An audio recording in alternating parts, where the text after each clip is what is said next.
Oh dear.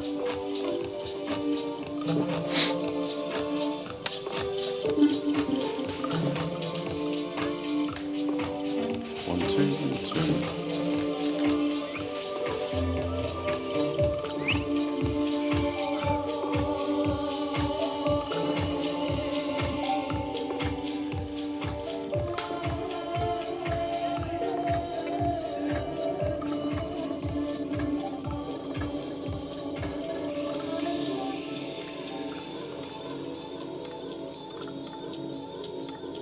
On va faire le briefing course. Est-ce qu'on peut juste un peu baisser le son, s'il te plaît?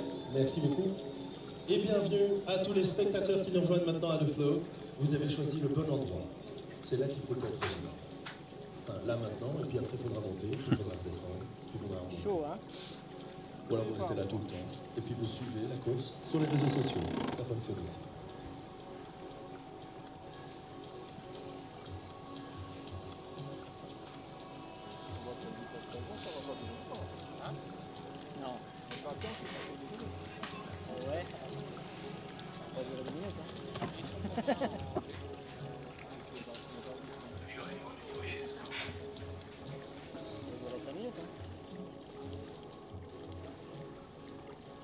Okay, girls, so if I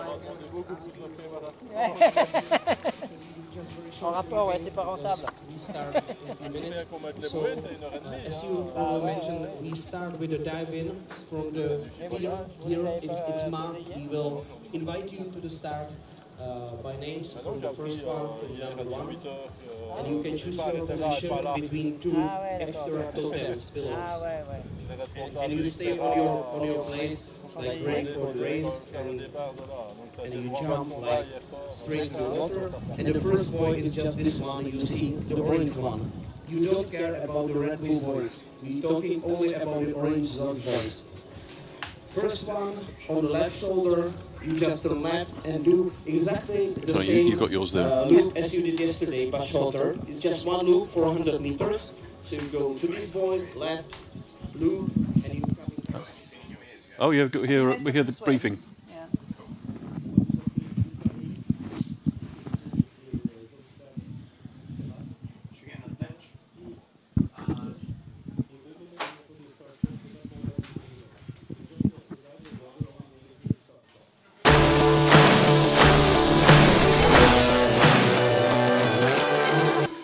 I'm a winner till the day I die.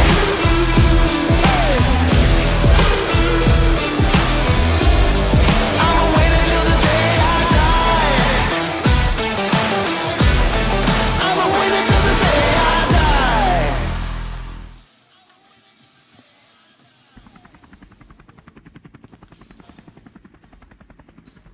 Ladies and gentlemen, welcome to XTERRA Live. My name's Paul Groves, and I'd like to introduce you as well to Nicole Walters, who'll be helping us out for the women's race. Yes, good morning, Paul. It's really great to be here today. We've got a great location for today's The race. location is incredible. The Cité de l'Avenir. Here we are.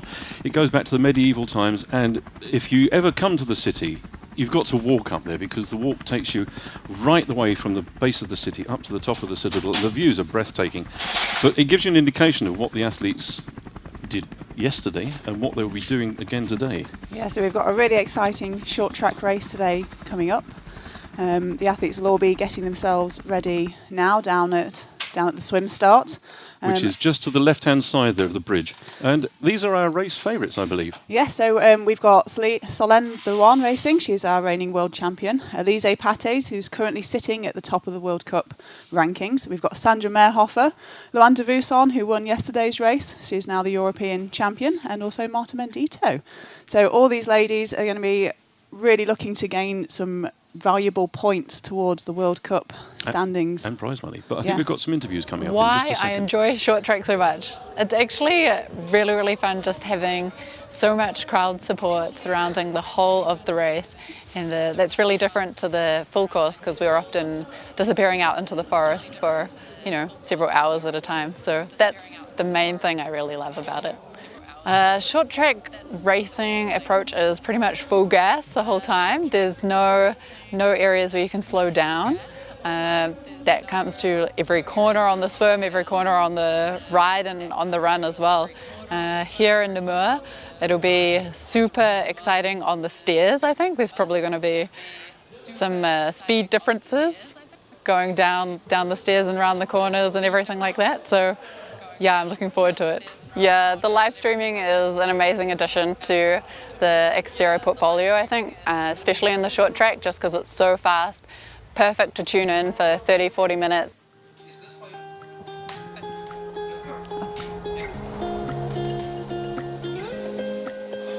So, Lizzie Orchard all the way up from New Zealand telling us what she thinks about the short track and how exciting it's going to be, and the atmosphere yesterday. The crowds were everywhere.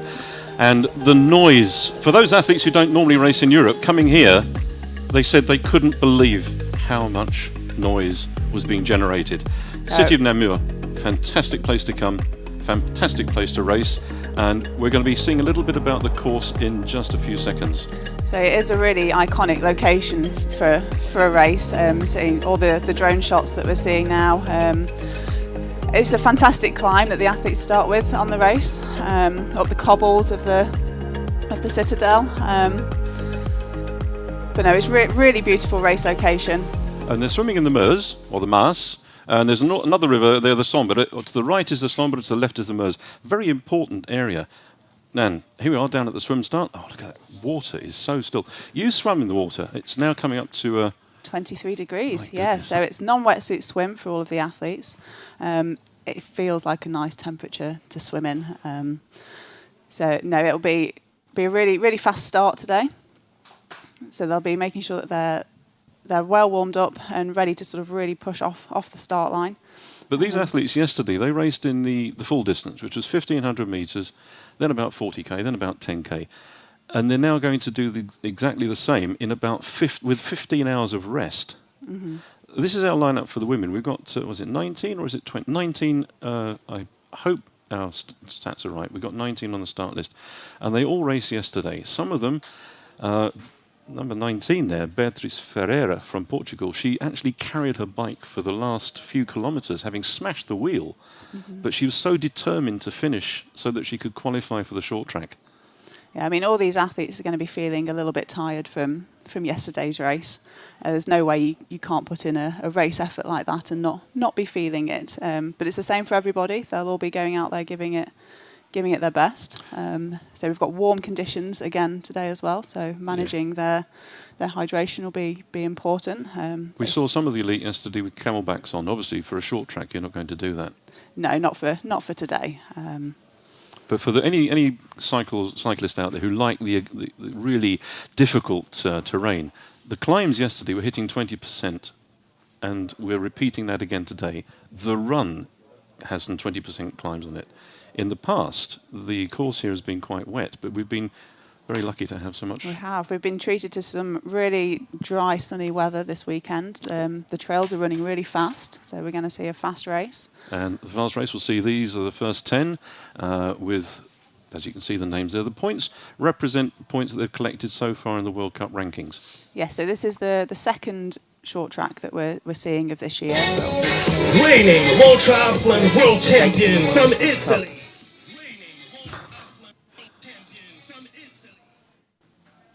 So that was the voices down at the start there. Quite a loud experience for anybody on the start.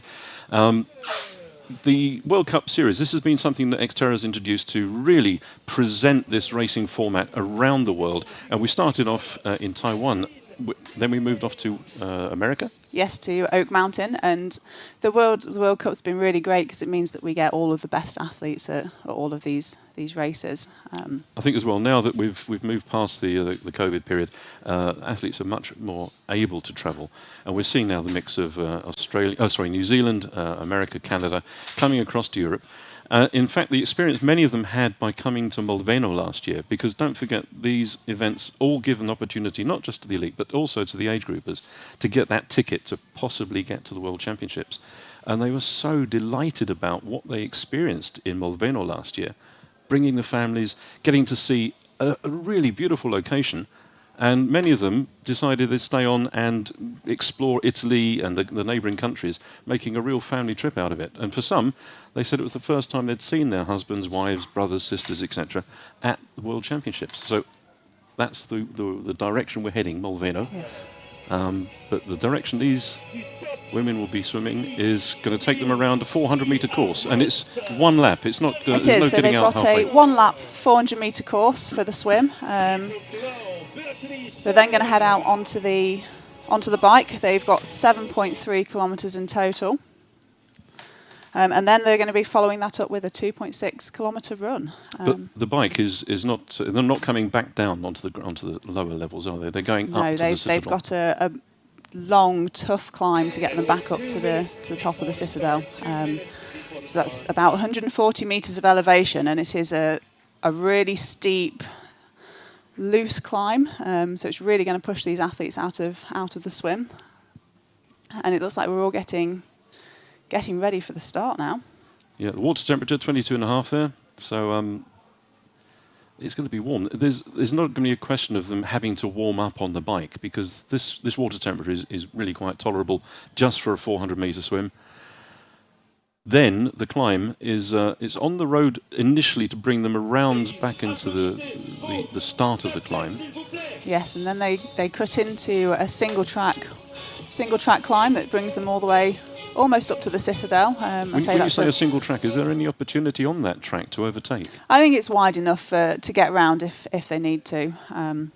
But like I say, it's a very tough climb, and with the race in their legs from yesterday, I think that they'll be feeling that. Well, you're quite familiar with this climb, because a few years ago you actually came away with a silver medal at this race as an elite athlete, and part of that climb is the course that you followed back in 2018. Yes. Yeah. For anybody out there who's not familiar with mountain biking, what sort of steepness and what sort of terrain is it? Is it rocks, roots? It's loose, it's rocky, so it's very dry conditions out there today. So they will be able to push really hard up this climb. And then once they're up to the top, they're then into 3 laps of a 1.6 kilometre route. But it looks like we're about to get going now. We had a fantastic performance in Molveno last year at the short track with Daisy Davis, absolutely smashing the swim and then carrying on to take the win.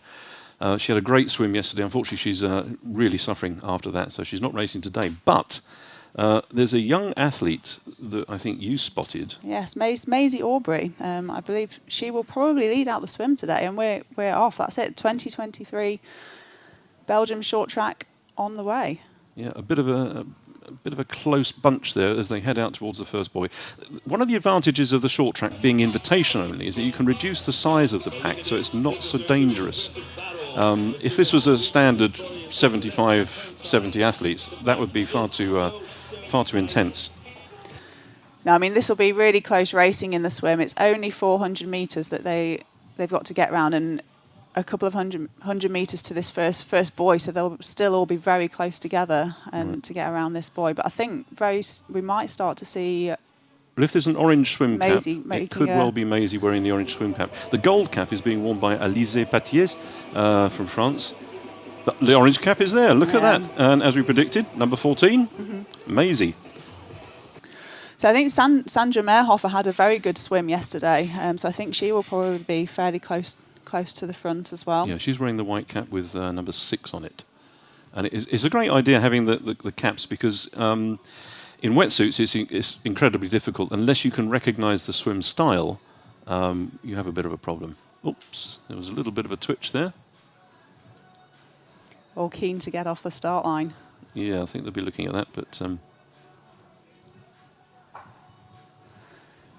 So, Maisie Aubrey there, from Great Britain, leading the swim, but she's not created as much of a gap as we thought she could have done.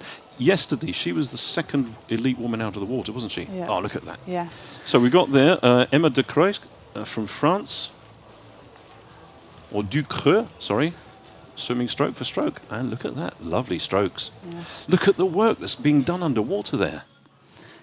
You spotted Maisie at her last race. That was in Lake Garda, was it? It was, yeah. So I think that was Maisie's first XTERRA race that she's done. So this is only her third experience of racing an XTERRA event. So she's getting on really well. She's picked up mountain biking very quickly. And I hope she'll have a good race today. I think the short style of racing might suit her a little bit better than yesterday's long race. She trains with the high performance squad up in Stirling, and is used to the shorter road-based triathlons. So it'll be great to see how she gets on with this short track race today. There's quite a strong community of off-road racing up in Scotland, isn't there? Yeah, it's really popular up in Scotland. We've got so many great trails up there. It's quite easy for athletes to get into. Yeah, we just had confirmation that that slight twitch you saw at the start and the pink hat hitting the water before everyone else will result in Loanne Duvozin receiving a time penalty when she comes out of the water. So basically, the advantage she got with that start will be taken away from her by the officials in T1. So Loanne will be disappointed with getting a penalty, but she'll be still wanting to get to the front of the race today. Well, she was comfortably ahead on the bike. Okay, it's a longer bike yesterday, but she was comfortably ahead of all the other athletes. So how much of a disadvantage do you think that would be over a short Loanne's course? very good at the short track racing. She's won plenty of short track events. So she won the first short track event that we ever had out in the Czech Republic. It was in Prachatica? It was, yes. And she won the first short track event of 2023 out in Oak Mountain. So she is very good at this shorter style of racing. Well, look at that. The two athletes, France on the left, Great Britain on the right. That's Emma de Creux and Maisie Aubrey stroking away there. Created a gap of about 10 metres, 15 metres. I know last year, I think Maisie took a minute out of them over the 400, didn't she? Yes, yeah. So that was a big gap to try and close. Now Maisie she's taking a bit of a look there, just seeing what's going on. And it won't be long now until they start to come out of the water. The transition area for the bikes, or T1, is just on the shoreline, isn't it? Yes, so their legs at the water, they'll have a short run to their bikes in transition, where they'll be wanting to do a really quick transition today. So the longer racing, the fast transition isn't quite as important, but for today, every second is going to count. So they'll want to be really smooth through that transition. And a big shout out to the city of Namur. They have thrown themselves behind this event. Namur is very famous for its cyclocross World Cups, and the Citadel is a UCI course, so they're used to this. But the format we have here of the swim, bike, run, Namur has become the must-do race, hasn't it, for many people? A very large contingent from France raced yesterday, with the proximity of Belgium. The proximity of the Netherlands, Germany, France. This is a really good race to come to, and for any of the Brits back home, it's a 3-hour drive from Dover. It is, yes. So the time gap that we had was 7 seconds from the front two ladies back to the chasing group. So 7 seconds isn't loads of time. That could be lost in transition, can't it? It can be lost in transition, and if the group behind work together on the bike, they will close that. And here they come, the Zogs exit. It's good to see Zogs with us again, one of our major sponsors with the XTERRA circuit. So we had the goggle doctor with us in Weston Park. Yes. And they were fitting goggles to make sure you got the right fit rather than just buy them off the shelf. They were helping the athletes to choose. Right. So Maisie had a bit of a slip there. Up they go, turn left and around into transition. And they'll be closely followed by the group behind them. As I say, nice fast transition there. So they'll run with their bikes up to the mount line and then jumping on, ready to begin the climb up to the citadel. So there's a nice bit of shade there for them, but there's not an awful lot of shade up here. In the wooded area, it's quite pleasant, but as soon as you get into these exposed areas, the heat, we can feel the heat coming up at us now from where we're sitting. Yeah, so even though it is a short race today, it is very, very hot. So the girls are going to want to make sure that they stay cool and don't overheat out there. So she's had a very quick transition there. She started with her shoes on her bike, so she's now got her feet into her shoes. It's funny, this is something that is very personal to the athletes, isn't it? Yes, it becomes a bit different in off-road triathlon. Sometimes if you're straight out onto a mountain bike trail, you're not going to want to have your shoes on your bike to start with because you're not going to have anywhere to put your feet into your shoes again. Here we've got a nice road section that they've got a little bit of time that they can settle in. They can pop their feet into the shoes before they then head off-road onto the mountain bike trails. So this is in fact a lock, as you can see there. It's a commercial river. We've seen some of the ships going up and down there. They're huge. So they'll just cycle and negotiate this. It's quite a narrow section before they head onto the bank, which is the bank underneath the citadel. And they're all fairly close behind there. So we've had Solène, third place out of the swim. So she's had a fantastic swim today. I think a shout out to Susie Snyder there from the States. Susie's not the youngest of the athletes out on the circuit today, but she's so consistent in her performances, isn't she? Yeah, and she had a really good race yesterday as well. And she's currently sitting 4th in the World Cup ranking. So she'll be keen to get some points today to keep her in those top few places. A top 10 finish, 7th yesterday in the World and European Championships. Sandra Meyerhofer yesterday really battled and came across the finish line in 2nd place, but she's now going to start moving through the numbers here, and she'll be trying to keep Solène in her eyesight because I think that's a marker for her, isn't it? So all of our favourite athletes there are all within seconds of each other, so we're going to see a really close race now. Now, we got here to choose the right sort of tyre. You've got quite an important section on the tarmac here. That's the main hotel, the Mercure, which is the host hotel. Directly behind it is where they start to climb, isn't it? It is, yes. So they'll turn into a track soon, which will bring them more or less straight up to the citadel. So this is the first part of the bike course that they'll do. It's 2.5 kilometres to bring them around to where they'll start their three full loops. And that's where they disappear, just in front of the hotel. To the right is a section of hairpins that take you up to the top. It's a spectacular climb, the climb up to the citadel with the cobbles and the views over the city.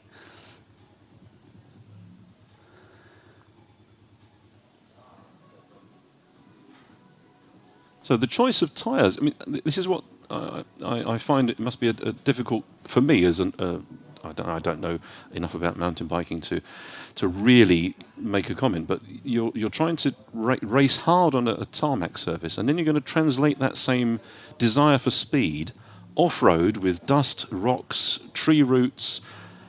How on earth do you choose the right tyre? So for the athletes this weekend, because we've had such dry conditions, they'll be going for a very fast rolling tyre. So something without too much tread on it, so they've got a little bit of grip, but it rolls really fast. So here we've got our athletes coming up the climb. I think you see Solène there in 2nd position behind her crew. Well, she's made up some time already, hasn't she? She has. She's already closed that gap from the swim. And Meyerhoff is in 3rd. Mendit, is that? No, that's Elise. Elise. It says average grade of 9.7. Yeah. That's. I think there's an awful lot of flat that's been added to that to get the average, because if you go to the... We can see the elevation here in this drone shot. It really is a big climb to come all the way back up again. It is if you follow the hairpin, but if you go straight up, it's phenomenal. It's steep.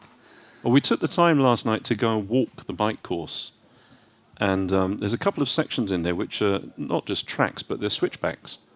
And how disruptive is that when you're trying to get some pace? Yes, you want to try and get into a rhythm on the climb, stay nice and smooth. But I mean, these girls aren't going to want to let anyone get away from them, so they will go with the pace of the rider in front and just hope that they can keep pushing all the way to the top. Lizzie mentioned the steps earlier in the interview, and it was interesting to see the different approaches. Some of the athletes went out and practiced the steps beforehand. Some of them just virtually closed their eyes and hoped. Yes. Yes, they get to do the steps. I think it's a total of 6 times today. Yeah. And is it better to go at pace down the steps? I think so. Yeah, a little bit of speed, but not too much that you're out of control, and just let the bike roll down them. The girls will be confident on the stairs today, so I think we'll see some fast action down there. Because the first set of steps, they've got a fairly easy left-hand turn as they come off them. The second time they go down the other steps, you've got an immediate hairpin. They've got a tight turn around to the left, yes, before they loop underneath the citadel that we can see in the screen here, and then carry on back up. Yeah, so just on that picture, there's this wide sort of tribune area, and to the left of it is the first set of steps will come down. Mm-hmm. Then they'll ride around the transition area, and then they'll disappear through. There's a very small arch you can see where the trees break on the right-hand side by the Red Bull exit. They then disappear into the woods again. They loop around, and they come back on the right-hand set of steps. And there's a tunnel which goes underneath the whole of that. Oh, look already! My goodness. Well, that is some pace, isn't it? So I don't think this is our athletes here. No, who are these? Oh, this is our spectators coming up. So I don't think it'll be long before we start to see them coming up the top of that climb now. The experience that so many athletes had yesterday, the crowds at this point here were enormous, and the noise that was being generated. No athlete went past without having a huge smile on their face. It's such a fun course. There's not too many technical aspects on the course, so it's really a course where you can get your head down and pedal fast. So Sandra's edged into the lead there, with Solène just behind her. So they've got a decent gap now at the top of that climb. They have just, yes. We just see one of the many XTERRA media guys chasing them up. Elise Pate's just gone through. Solène, when she ran in Molveno, she just didn't look as if she was going fast, but she's got this running style that eats up the kilometres. Just incredibly comfortable, very smooth. So we can see how steep this climb is here. So that's Maisie just going through now.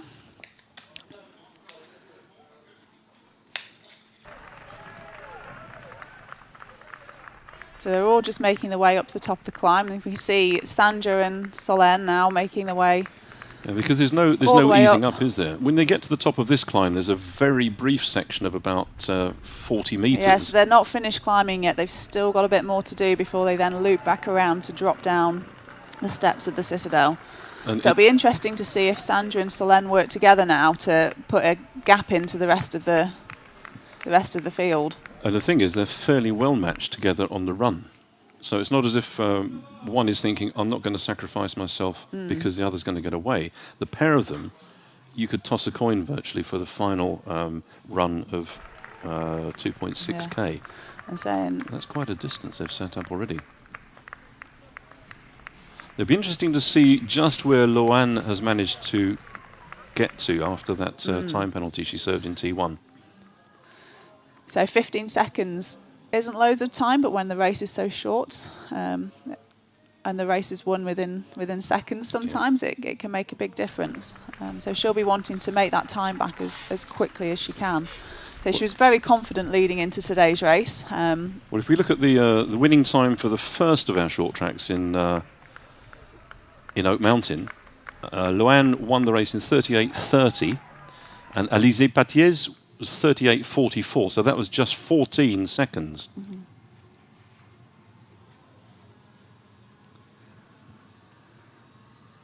So it won't be long now before we see them coming round and down that first set of steps of the citadel. So there we go. That's Sandra and Solène. With a not too difficult turn. No, I mean the girls will make the stairs look easy today. again for the age group athletes racing yesterday, all racing for that potential place to the atmosphere on those steps when they had people cheering for them and almost giving them marks out of 10. Yes. And as the bike was hitting each step, there was the atmosphere was tremendous. So we've had an update. The penalty will be served near the finish line. So rather than having it in T1, the penalty will be served a little bit further down the course. So we might not see Loan until a little bit later on in the race today then. That's a great overhead shot there. You see they're now going to sweep around the transition area, and this arch here takes them down some fairly steep drops. That's our swim leader, isn't it? It is, yes. She's lost a lot of positions. So that was the corner we were a bit worried about, because that was a very fast descent. But again, the athletes have ridden this in the build-up to the race yesterday, and they've ridden it again after the race yesterday. We saw them out just having a bit of a gentle spin around the course. So they've got a short wooded section here through the trees, so super dry track, so it is very loose out there on the corners. I think we noticed as well that the course, that some of the routes were more exposed now. So that's Loan just going through now, so she's not too far back, but she'll have to serve her penalty shortly. And our bike tyre sponsors there, Vittoria. Oops. Yeah, so it's a really steep climb to get back up out of this tight turn from the descent. So if you're not quite in the right gear before you start that downhill, it's very tricky to get back out of it again. And we'll see our leaders coming down this second set of steps very shortly. Which is where we have the very tight hairpin before they disappear into the tunnel. It is, yes. Yeah, so Sandra coming down first. So she'll be really quick down those stairs. She wasn't having any way. She wasn't taking it any caution. They don't look like big stairs, do they? No, they don't. But we saw drinks bottles disappearing. A couple of people shipped their tyres, shipped the chain yesterday. Yeah. So we saw a little gap starting to open up there between Sandra and Solène. So Sandra's obviously feeling really good today. So she had a fantastic race, finishing second yesterday. And she posted very positively about that. She created a positive out of the silver medal, which I thought was fantastic. But then she's always like that. Yeah, Sandra would have been incredibly happy for Loan to win. They're both really great friends. So she'd have been. Here we see Susie Snyder there in the blue and the red uniform. So Sandra's been through the tunnel and is now going round. Oh, this is the grass section they cut back yesterday, isn't it? And again, that's very uneven going through there. Now they disappear towards a section where the switchbacks are. Yeah, so they'll be going through into another section through the trees before completing that first lap. Is that Lizzie Orchard? That's Lizzie Orchard, yes. Our winner in Weston Park. That's Ségolène going through. Is that Ségolène Le Baron, number 11? Yes. Oh, excellent. Yep.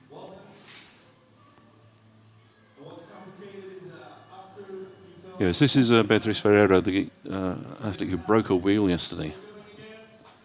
She must have really hit something bad. We thought it was on the steps, but she said no, it was out on the course. It was a root or a rock. There are a couple of punctures in yesterday's race.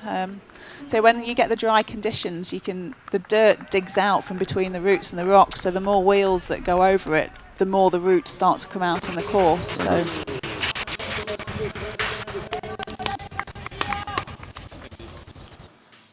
That hill is very steep indeed. It's a tough hill, so there's no rest on this course today. You're either climbing up a steep climb or you're descending stairs. Or I think the flattest bit is through the tunnel, and that's only about 100 meters, less than 100 meters. Yeah. Probably the only little bit of respite that you get through the tunnel, where it's a little bit cooler as well. I think we just saw Stepanka Bisova from the Czech Republic there, wearing number 13, in fact. I'm not entirely sure with those graphics. So hold fire on those graphics. They're not accurately reflecting the lapping. Lead. Is this the lead bike already? Gosh. So we should see Sandra Meyerhofer coming into view on the steps very shortly. Yeah, I can just see her coming into view now. So it'll be interesting to see what the gap is back to Solène now. So Sandra's having a phenomenal ride here today. Yeah, super smooth down those stairs. And we've got a nice shot of the transition area here now. So that's her first lap of the bike completed. And it looks like she's got a pretty big gap. It's at least 25 seconds. It is. Yesterday, this was absolutely thronged with expo tents, age groupers, checking each other's times. It was a wonderful atmosphere. My goodness, So this is Elise 40 seconds. coming through now. I've got about 40 seconds on my watch for that. I wonder if Solène's been through in the middle somewhere and we just perhaps missed her on the screen. Yeah, so I think that's Solène just going around there. So I think Solène is still second position. So that was Sandra taking that steep downhill. Yeah, so Solène's just gone through in second. We've got Elise coming through now. So I think Elise is closing some time here. She is. And these margins are so small. Yeah, so that's a really steep turn at the bottom there, right into a climb that is really quite challenging. We've got $5,000 up for grabs today, haven't we? 2,500 for the men, 2,500 for the women. I think it would, yeah. The breakdown, the winner gets 900, and then 700 for second place, 500 for third, 250 for fourth, and 150 for fifth. That's added, of course, to the prize money they had yesterday. Yes, yes. So, and as well as the points for the overall World Cup. So these short track points count towards the World Cup series. So they're still really important. The athletes do their best here today. Yeah, that was Pauline V there from Portugal, wearing number 15. And we will see Sandra coming around again to head down the stairs. We should be able to see the gaps to the second and third place as well. So this is Loane just going through now. So she's got quite a bit of time to make up now. Yeah.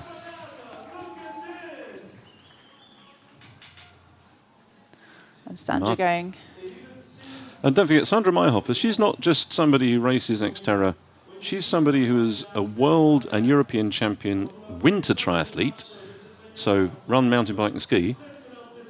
She's racing all year round, isn't she? She's a phenomenal athlete, Sandra. She races mountain bike marathons, all sorts. She's in between being a teacher. Yes. How she fits it all in. So there she comes out of the tunnel.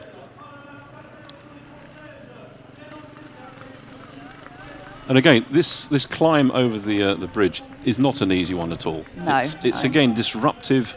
And this turn at the bottom of the bridge as well is really loose, and you have to have your weight balance right on the bike so that you don't slide as you go around that corner. We saw some of the athletes actually coming back off the seat on the descent on the stairs, and some of them actually sitting on the seat. I suppose you've got to get your centre of gravity just right, otherwise you're going to lose control. Some of them may well have, some of them will have dropper posts on their bikes as well. So we can see that Solène's got a dropper post on there that she's popped down, so it's easier for her to get her weight down and back. So Solène is currently in second place, and she's about 25 seconds. So it was, in fact, Elise was 45 seconds. Yeah, so Solène's about 20 seconds back. Elise, another sort of 10 off Solène. So it's very close still between the second and third position at the moment. Is this Marta? That's Marta Mendito going through. She's currently in 7th position. Good job, come on.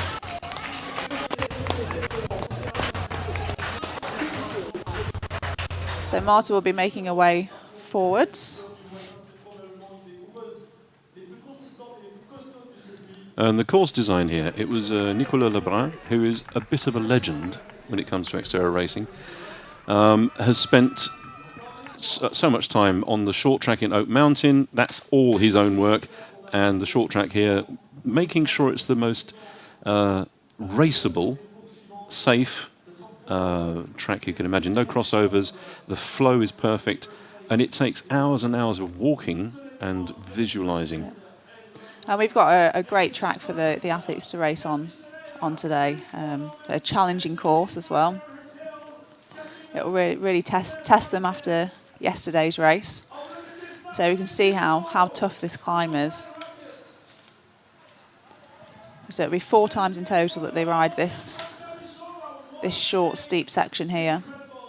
It would be wonderful if we could somehow get the download of the heart rate for these athletes as they hit these hills, because you're asking a lot for them to race yesterday, but they're now translating that into a far higher tempo race less than 15, 16 hours after they finished racing yesterday. Yeah.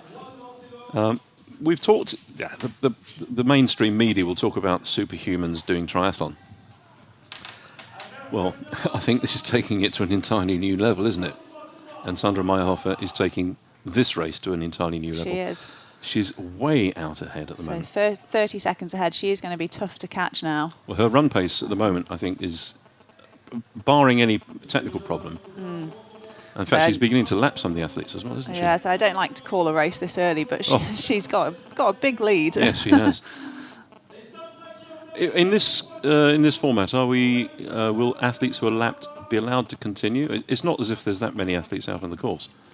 So it's at the transition area. If anyone's 2 minutes behind, 2 minutes. Okay. I believe yes. They will run on this course as well. So we don't want the bikes going round at the same time as they're running round. As you can see, so much dust is coming up. And in the past, this has been quite a wet race, hasn't it? So we can see Elise is now catching. Oh, she's 7 seconds off. So she'll be focused in now on Solen's wheel, looking to make that catch. And then it'll be interesting to see if she decides to go straight past or if she sits in behind for a little bit of a break. There's a lot of support, mutual support amongst the athletes on the XTERRA circuit. And I remember yesterday that Sandra was saying that the win for Loan is wonderful because they're very close friends. Yes. Yeah, that should have been really happy for Loan, and then also pleased with her second place result as well. I don't think she'd have been disappointed at all with that. Alizé was there on the wheel. Yeah. She's reeled her in.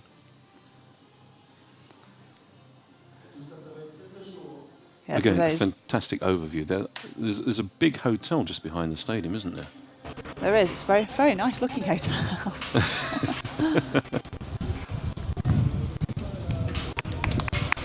Again, Pauline V there from Portugal. One of the younger athletes on the circuit, making her way.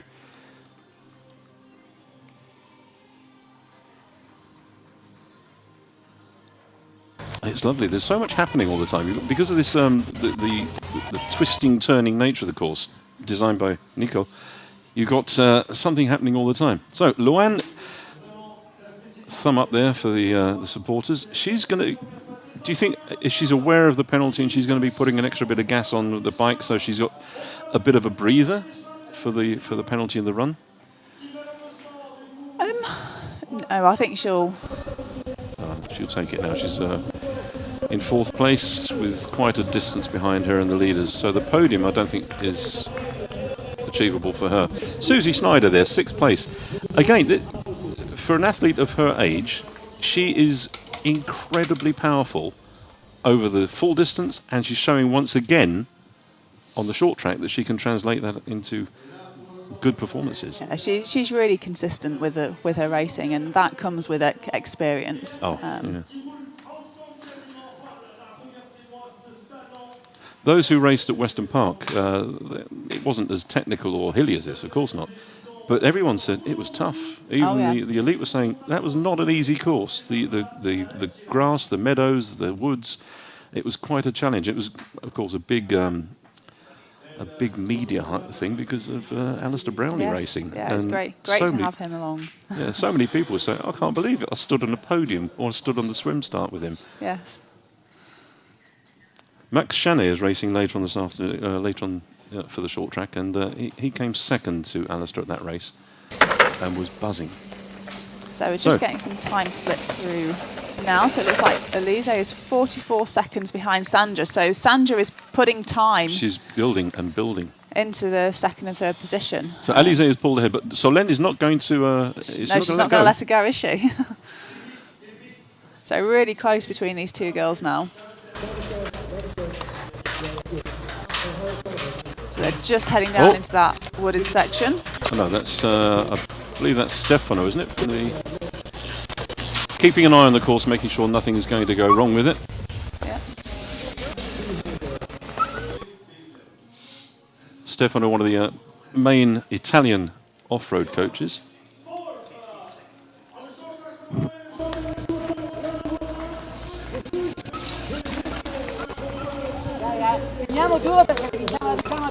So that's our swim leader going around now. This is going to be a battle, isn't it? It is, Silver yeah. and bronze. $700 or $500. Oh. So I think between these two, it will be who's the least tired from yesterday, probably. Yeah. Now we can see how steep that climb is. It's really a tough effort getting up to the top. We're taking short track. We've had short track in Oak Mountain. We've got short track here, short track in Prachatica and in Zittau, and then in Molveno. But in Molveno, we've got something very special for the short track racing. We're opening up to age group relays, aren't we? There is, yes. The Sunday after the race, there's some age group relays. I think the idea is we're going to take one of the elite athletes, and they will have a team. So you'll be part of a team with possibly even a world champion. Can you imagine that? So this is Sandra just coming in now. Look at that, gosh. But if the timing is correct, then she's lost a second on that. But 43 seconds over 2.6k. That, poof. So she'll be just coming in to finish the bike now. That's there it. She goes. Nice dismount. Nice fast transition there. And she'll be wanting to keep as much of that lead as possible throughout this transition section. So we'll see her change her shoes. No time lost at all here. No, she'll have planned and practiced this. She knows exactly what she's doing. Oh, bit of a struggle getting the come on. Off she goes. There we go. Look at that.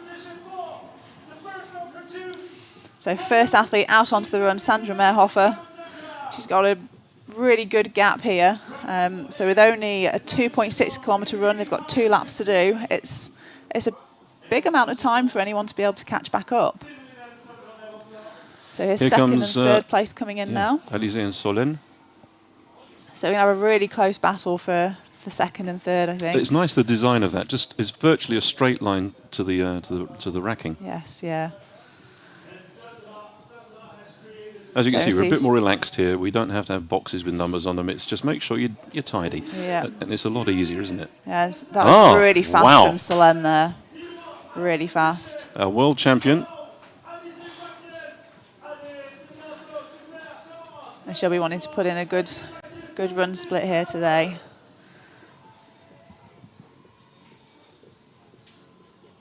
So very closely followed by Elise. And out they go on to their first run lap of 2. So we've got 1.3 kilometres in total. Still a fairly hilly run with 100 metres of elevation in total.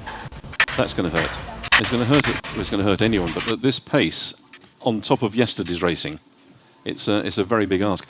Where are you going to take your fluids on? There's a drink station.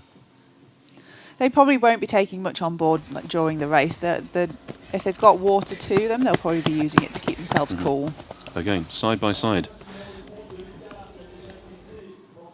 As you can see, this is the section on the bike, if you hit that left-hand turn wrong, you'd end up in the bushes. Yeah, so that's a really steep downhill there. Their legs are going to be hurting going down that now. But then, immediately, you start the climb coming up here, crossing the road, and this section where you can see the orange barrier tape, that is incredibly steep. Yes. And at the top of that, we noticed there was a very tough steep line and a slightly less steep, longer line. We couldn't see whether anybody took the short line on the run, but on the bike. I'm wondering if anybody will take it and attack on the run. Yeah, and they'll run down the stairs as well, so another good leg burner for them there. But at least these stairs are designed for humans. There's a couple of sets of staircases around the Citadel that were designed for horses. And it's exactly the right distance for a horse. It's incredibly difficult to run up or down because of the irregularity. But these steps... these are big stairs. I know they made them look easy on the bike, but running down them, they're big. This is one of the most impressive citadels I've seen around Europe. So we've got a shot from the top of that hill now. Yeah. And you can almost get the feeling of how steep that is. Oh, they're pace for pace, aren't they? Yeah, this is going to be a really close battle for second and third. It levels out very, very briefly, and then you've got the descent down the steps. You can see there. Oh, so that's the one. She's currently in fourth place. She's made up a bit of time. So she is still a minute behind, but she's a really quick runner. So will she catch these girls? Not sure, but she'll certainly be making time. They'll be aware that she's behind her. Yes.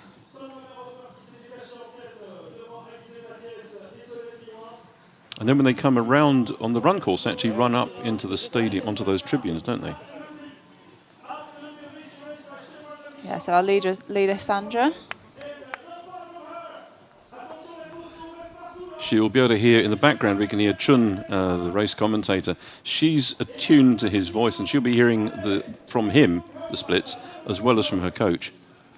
Yes, we've got a slightly different section on the run here, so they've cut in and up a little bit shorter. But Sandra still looks like she's moving really well. She's making short work of those stairs. It's so disruptive, isn't it? Yeah. But no, she still looks really smooth. She still looks comfortable.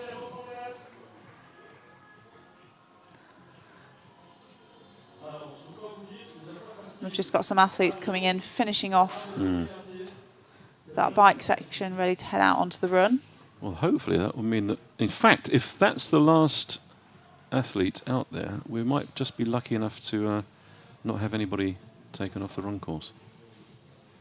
Oh, now yesterday the athletes ran the other way across this tribune area.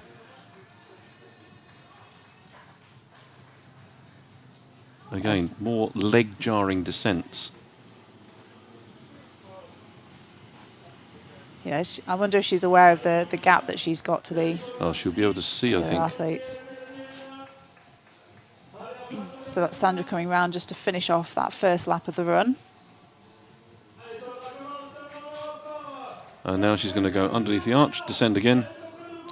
Oh, you can see there's about 150 metres advantage she's got. Yeah, 45 so 45 seconds back. But Alizé is beginning to pull away from Solène. She is.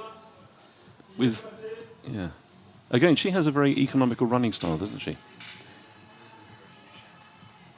Yeah, all these girls are running really quick. And when you think the effort that they've done yesterday and then racing again today, and they're still out there pushing the limits. Again, the choice of shoe. These aren't going to be the shoes that you see on, say, the big circuits. You're going to see a specific sort of shoe for this course. They'll have a lightweight trail shoe, I imagine. So the trails are very dry and dusty, so you don't need like a mud shoe with loads of grip, but you're going to need a little bit on this dusty terrain.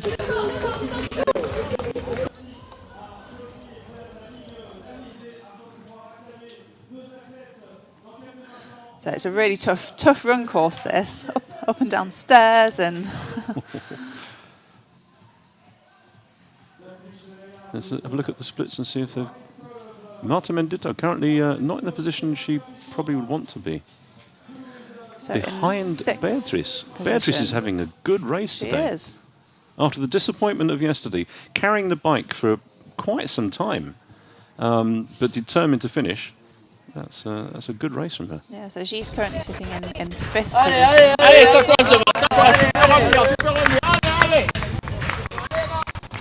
And Emma there just beginning that torturous climb.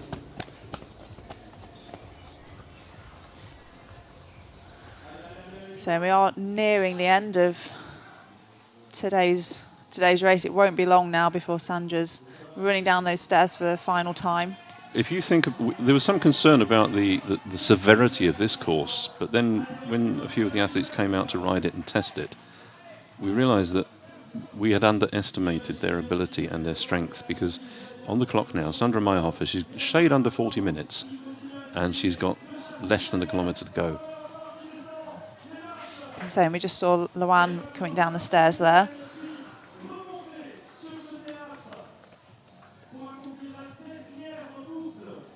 So it's really tough, this run course. Well, fortunately, it's not as hot as it will be for the men. The men are going to be starting not too long from now. They, in fact,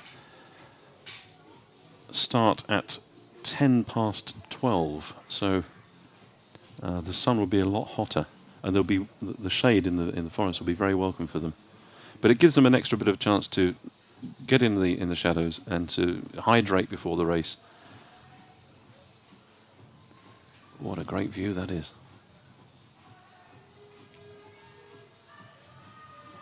Well, the camera team seem to be able to pick her out quite a lot. She's getting a good bit of exposure on the shots there. So Sandra, 45 seconds ahead. That's a 5-second gap that's been created by Alizé. Luan losing time now. I'm not sure if she's served the penalty already, but she's. I think she'll have probably served the penalty already. Yes. Oh, there's the penalty box just there. But no, what a great race from Sandra today, though. She's goodness. From a second place yesterday to come out today and be that quick everywhere. She was I think the second fastest runner yesterday. Luan was way ahead. It was 10k yesterday. It's 2.6 today. But the fastest runner yesterday was Luan, with Sandra having the second fastest run. But to ask the body to do this. Luan had a fantastic race yesterday. She really did. Really, really fast bike rider. So I was surprised to see her up the front of the race coming into T2, but she was already there. And then you know, Luan's this incredible runner. She's almost certainly got this. We were a bit worried about what the camera would look like, but it's actually quite effective. What we need is a bit more branding in there. Oh, you can hear the breathing. So a slight stumble there from Alizé. She went up. Yeah, they'll be tired. There's no way you can do the race that you did yesterday and come out, give it 100% again today and not be feeling it in your legs. And these are technical trails. You've got to be thinking about where you're putting your feet all of the time, and when you start to feel that fatigue. But here we have Sandra entering the finishing chute.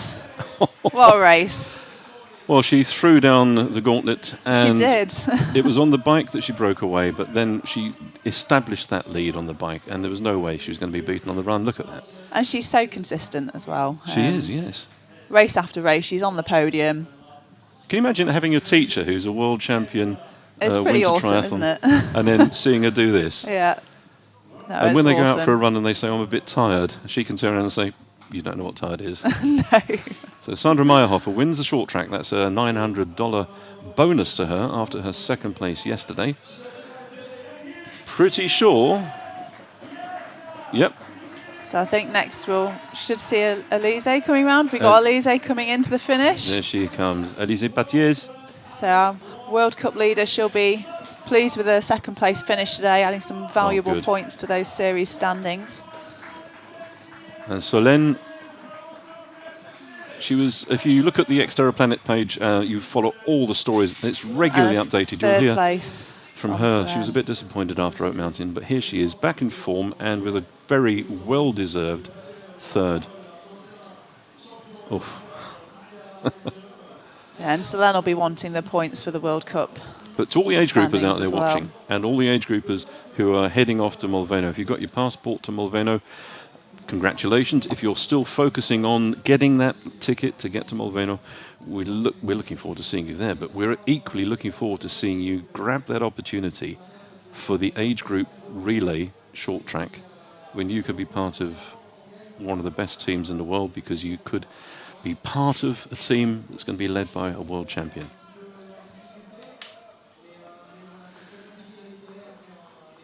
So another finishing shot of Sandra there. Well-deserved win.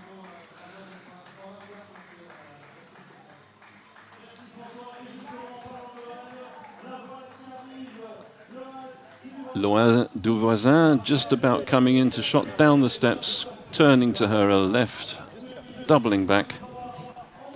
I don't think she'll be disappointed with the No. 4th place today. Not at all. So she was incredibly happy after her win yesterday. So the European XTERRA champion.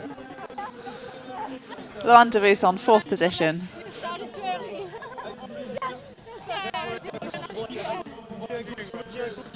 Congratulations, Sandra. You've just won the XTERRA short track here in Namur. Tell me how you feel. I feel amazing. Yesterday I had a little bit bad luck. Today was so nice to get the win. I think it suits me a lot. It was really a lot of climbing, so it suits me pretty well. After yesterday, I was really looking forward to the short track when I started the course, but because there's a lot of climbing and I just love it. And tell us, how did you make the difference today? What did you do special that the other girls didn't do that meant you were able to take the win? I think we were swimming all together, right in a big pack, and then I was able to push more on the bike than they had. I think the climbing suits me pretty well, and it was a lot of climbing here. I think that was my advantage today. Thank you very much. Thank you. Bye-bye. I say hello to my family and all my friends that they're watching.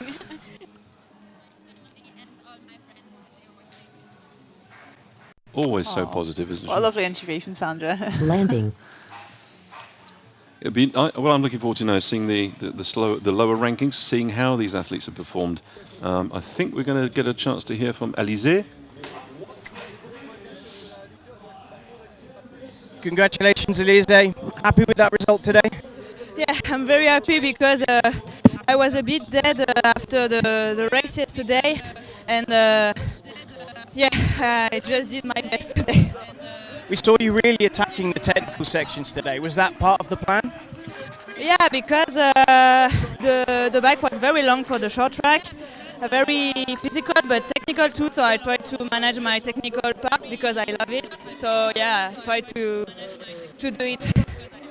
Amazing. So you'll go into the next round of the World Cup still with your gold hat, still with your gold jersey. Are you excited to go to the next race?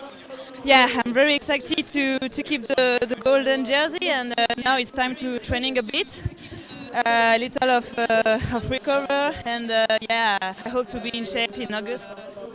Perfect, thank you.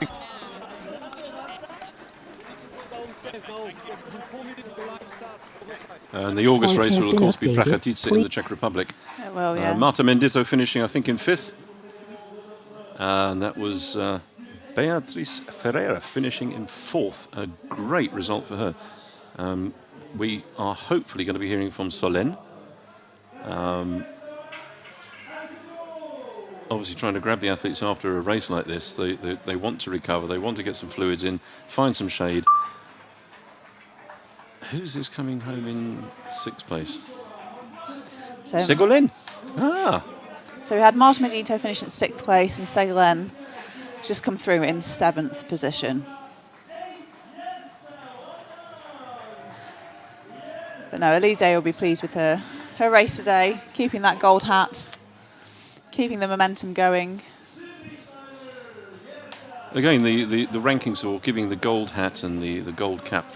It's changing the perspective of the XTERRA short track and the World Cup, and it's a great idea, I think, because it raises the profile. It makes it a lot more organised, and the athletes can focus more with a view to using the World Cup races to step up to Molveno, which is what a venue Molveno is. It is. The hotels in the 2 villages. So many hotels. It's towards the end of the season, so for your age groupers who are planning to go out there, you can take the family, you can enjoy the location, choose whichever hotel you want. There are 2 villages, there's Molveno and Paganella, and between the 2, that's the way that the course is spread, and there's only about 3 kilometres between the 2 villages. So if you're looking at going out there, plan ahead, look at the hotels in Molveno and Paganella, and if you've already booked your journey to Molveno with a win of your age group category and that magical email from XTERRA saying you've done it, then you two can start plans and we'll see you in Molveno. But we're going to see a few more of the athletes finishing. I think they're going to do a bit of a wind-up, not a wind-up, a round-up before we finish. That's the women's race pretty much over, but we've got a fantastic lineup for the men's race with a full lineup of 26, possibly 27. If there's a last-minute change, we may have a 27th numbered athlete on the start list. Yes, I think we might be doing the flower ceremony. We'll see the presentations. The funny building there with the dome, if you're in the centre of Namur, you can take the cable car and come up to there, and it saves an awful lot of walking. That's a fairly new addition, I think, the cable car. And it's a nice section of the old town over there as well.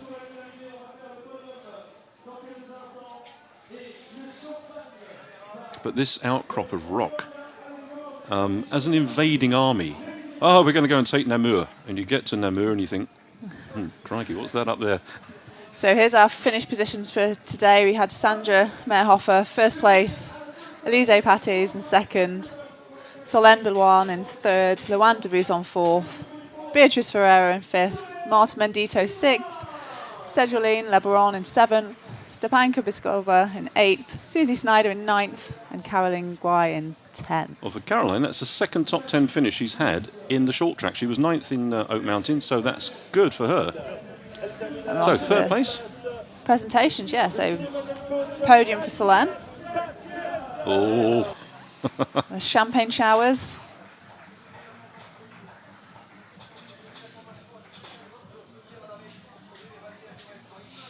Elise up onto the second step. Oh. Yes, they're quite high, those podiums, aren't they?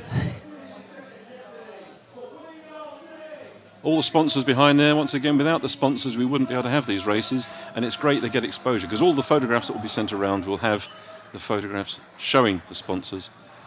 Our race winner, it's a big climb, because Sandra is not the tallest of athletes, is she? Sure. Oh.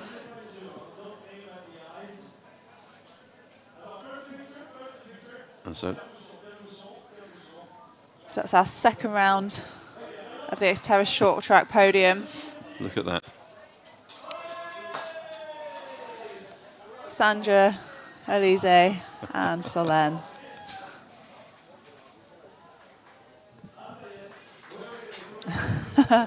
They'll be enjoying that cool down after that race. In fact, they'll be enjoying that, but they'll also be enjoying the showers, because the organisers have got a huge shower lorry just behind this. So it's next to the bike wash area. But what a great idea, because after an event like this, you really do want to just freshen up a bit. Oh, yep, the sun is ahead above us, and the sun is blazing down on us now. And very shortly, I think we're going to see some highlights from today's race, which will give us an opportunity for all of the media guys, that's the yellow vest there, to quickly scoot down, along with Chun with a microphone, to get down as quickly as possible to the swim start to look after the elite men, because they will be starting very shortly. Oh, gosh, yes, they will.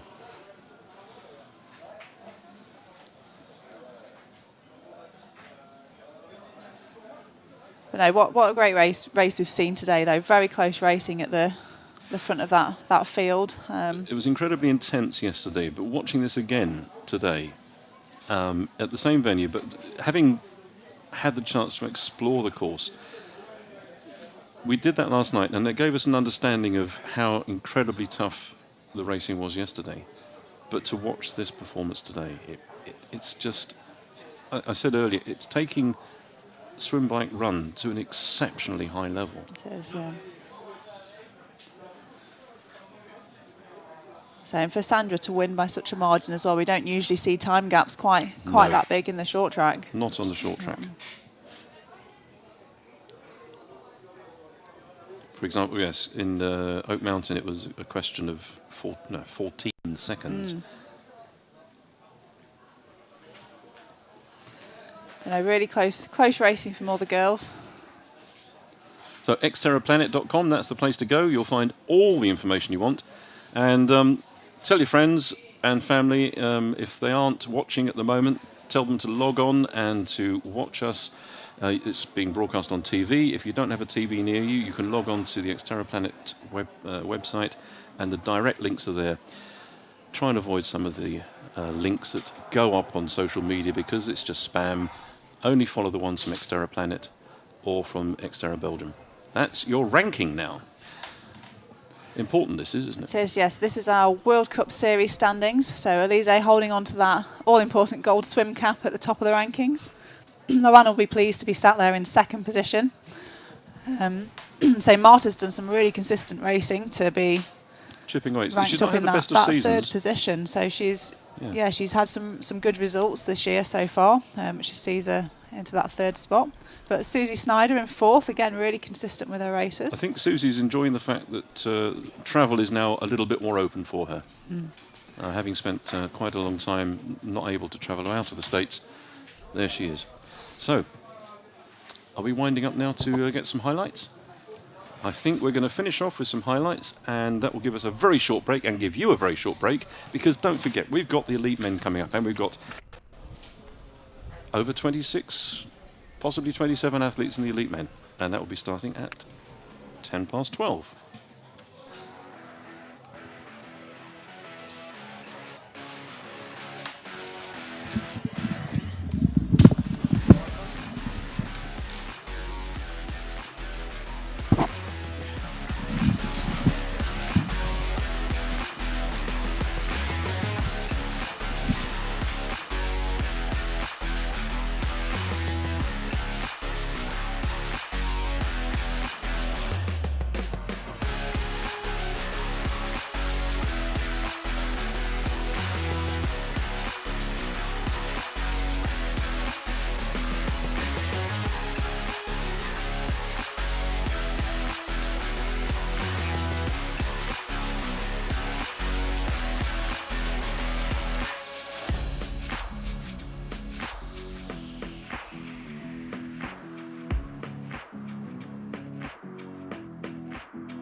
I was doing it by myself, and I was Googling sort of like, how can I do this with other people, trying to figure it out, like, you know, in the midst of the pandemic, and I found Trail Roots. Trail Roots is a community, trail runners. It's like being outside and hanging out together and talking and connecting in that way. It's just a time to be off of the computer and off of the screens and to just be with each other outside. When you're going for just a pure enjoyment, pure fun of things, I gravitate a little more towards the trails for sure. The more we're out here running together and pushing each other, I think the happier and the more fulfilled we are on a daily basis.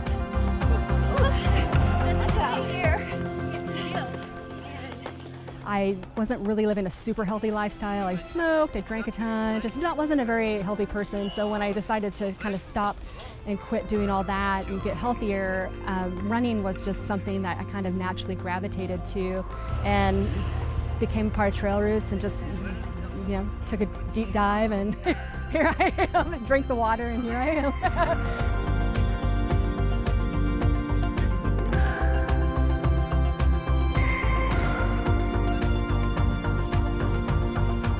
We're in Austin, we're on the Greenbelt, and the Greenbelt spans a pretty significant portion of like South Austin, south of the river. It's such a gift to have this in our community. You know, it's like, I live pretty, not far north, but north, and it only takes me about 20 minutes to get here. So it's really a wonderful resource we have.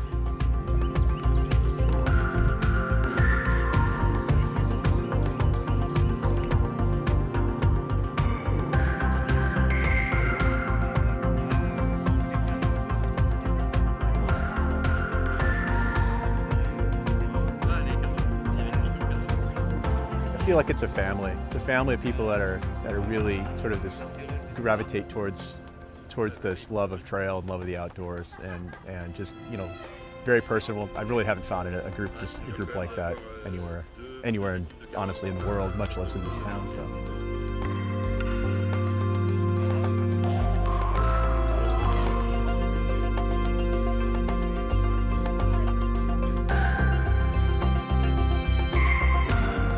I have felt so welcomed by Eric and everyone in Trail Roots, and like, one of the things I love about it is that there are runners of all ages, all abilities. I just feel like I have become, it sounds silly, but really like a better runner and a better version of myself through this community.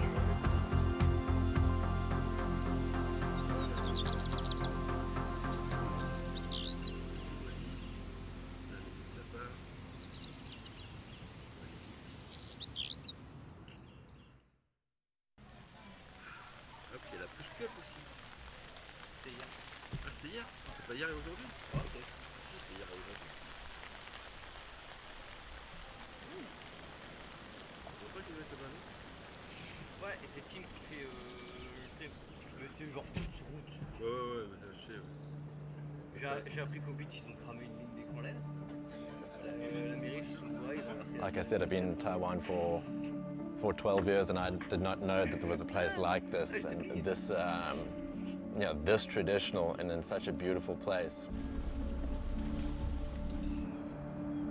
C'est là où je me dis que j'aurais dû avoir une piscine chez moi. Sur la vidéo, tu faisais une piscine.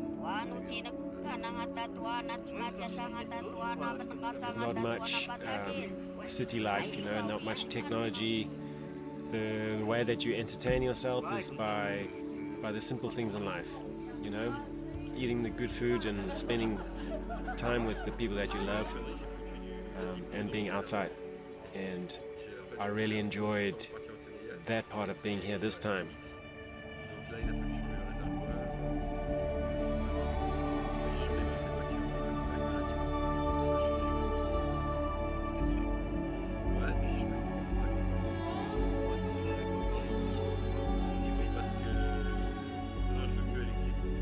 如果去掉人的声音的话，其实它只有风啊、树叶、鸟的声音。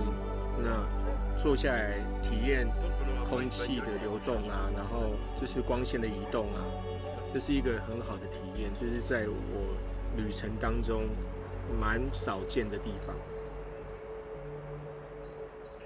Yeah, I do feel like we are so attached to our phones, attached to everything, that when you get in a situation where you kind of get forced to be separated from these things, you feel a sense of relief, just be detached from everything else and just be present in the moments. And when you see the people coming together, and it's always around meal times, but yeah, that's where you really see the true feelings coming out of any sort of societies. I think when people eat together and they gather together, they feel more relaxed, and you get a true feeling for this group of people. You can feel like a connection, like the people here drive us to dance with them. So you don't even think, like you just follow the step.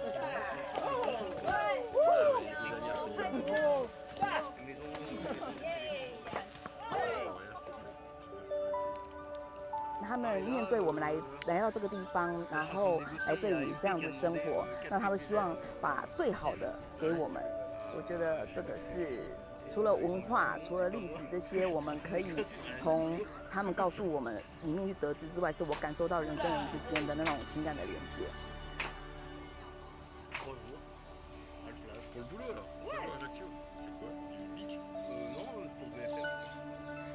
From spending time in this community, I feel the deep sense of urgency to make sure that these cultures and these traditions are maintained and preserved for eternity.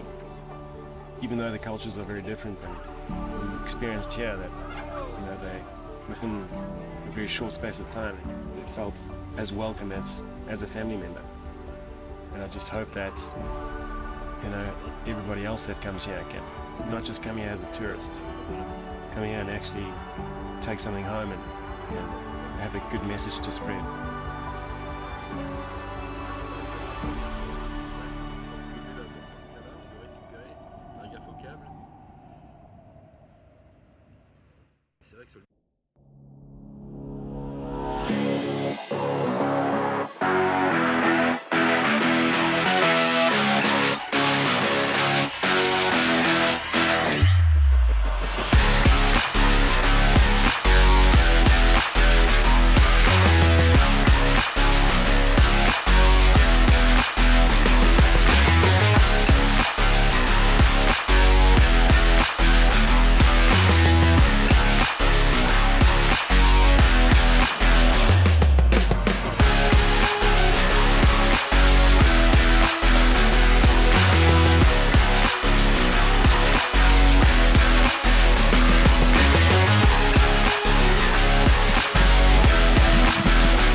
Do you hear me?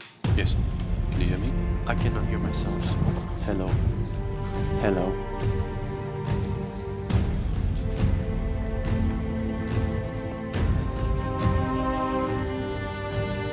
Hello.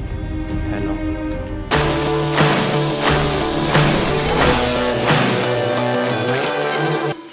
I'm a winner till the day I die.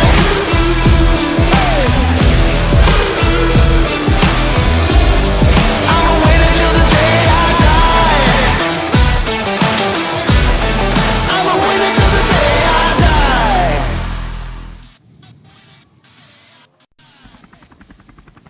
Ladies and gentlemen, welcome back to XTERRA Live. My name's Paul Groves, and we are here today with you for the XTERRA Belgium short track. I'm joined by Roger Serrano, legend on the XTERRA circuit with 5 gold medals and the European champion back in 2018. Hello, Paul. Very happy to be here next to you once more. And back to the short track, it's just so exciting. What a race we had just now with the women. Yes, I was out there watching the girls rocking this short track today here in Belgium, and I'm really excited to see what the guys are going to bring out for us today. Yeah, for those just joining us, you can see 2 rivers here. The Meuse on the right, or the Maas, and on a smaller river, the Sabre on the left, and right above it is this citadel. It's about 140, 150 meters above the river. To the left-hand side there, you see the island in the middle. That's where they'll be swimming. And these are going to be our top 5. What do you think of that? These are our picks for today. Arthur's, Felix, Jens, and Lucas. Very different profiles and very different results from yesterday's long race. And we will see what they're going to do today. Yeah, the 2 brothers, top of the podium yesterday in the European Championships. Yes, and Arthur a little bit back. Yeah. But yeah, it's going to be maybe this short track will will be one of the hardest one of the toughest one, because it's very steep and not so technical. So the only difference we can make is with pushing more than the other athletes. So yeah, it will be one of the most physical short track. Yes, that's crazy. It's my first time here in Belgium, and I really appreciate the place. It's very funny, and yes, we are racing to be the king of the castle. Yeah, I think this course suits me pretty well. Maybe better than in Molveno. So yeah, I'm confident that I can win again. Oh yeah, it's amazing here in Namur. Yeah, amazing like views to the city, and yeah, also like 2 parts of the race in the forest and also in some city center or here. Yeah, it's very nice.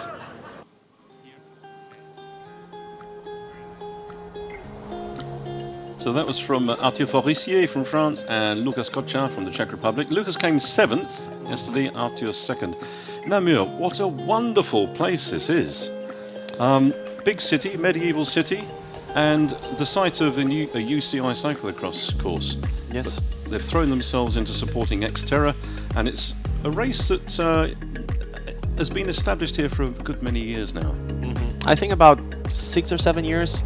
I was here 2016, I guess, for the first time. Very muddy race, nothing compared to today. Today it's extremely hot, extremely dry, and it's going to be a key factor for today's performance for the guys. It is. We are right at the very heart of the Citadel here. For the age groupers racing yesterday, fantastic race for them all, very tough conditions, 31 degrees it was in the afternoon. These athletes had about 15 hours to recover after the exertions of yesterday. But here they are now, and it's the course is going to be a relatively short swim. Water temperature is going to be about 22.5, nearly 23, we think. That's the current air temperature. They're going to welcome the shade in the forest, aren't they?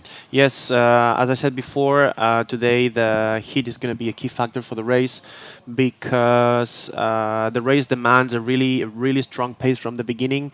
This means that high rates of ventilation and breathing, and therefore always you feel that your chest and your throat it's constantly on fire. And there's quite a bit of dust in the woods now. You mentioned that in the past it's been very wet and muddy, but now hasn't rained here for quite some time, and there's dust everywhere. It's very dusty, especially if you're following a tire or wheel.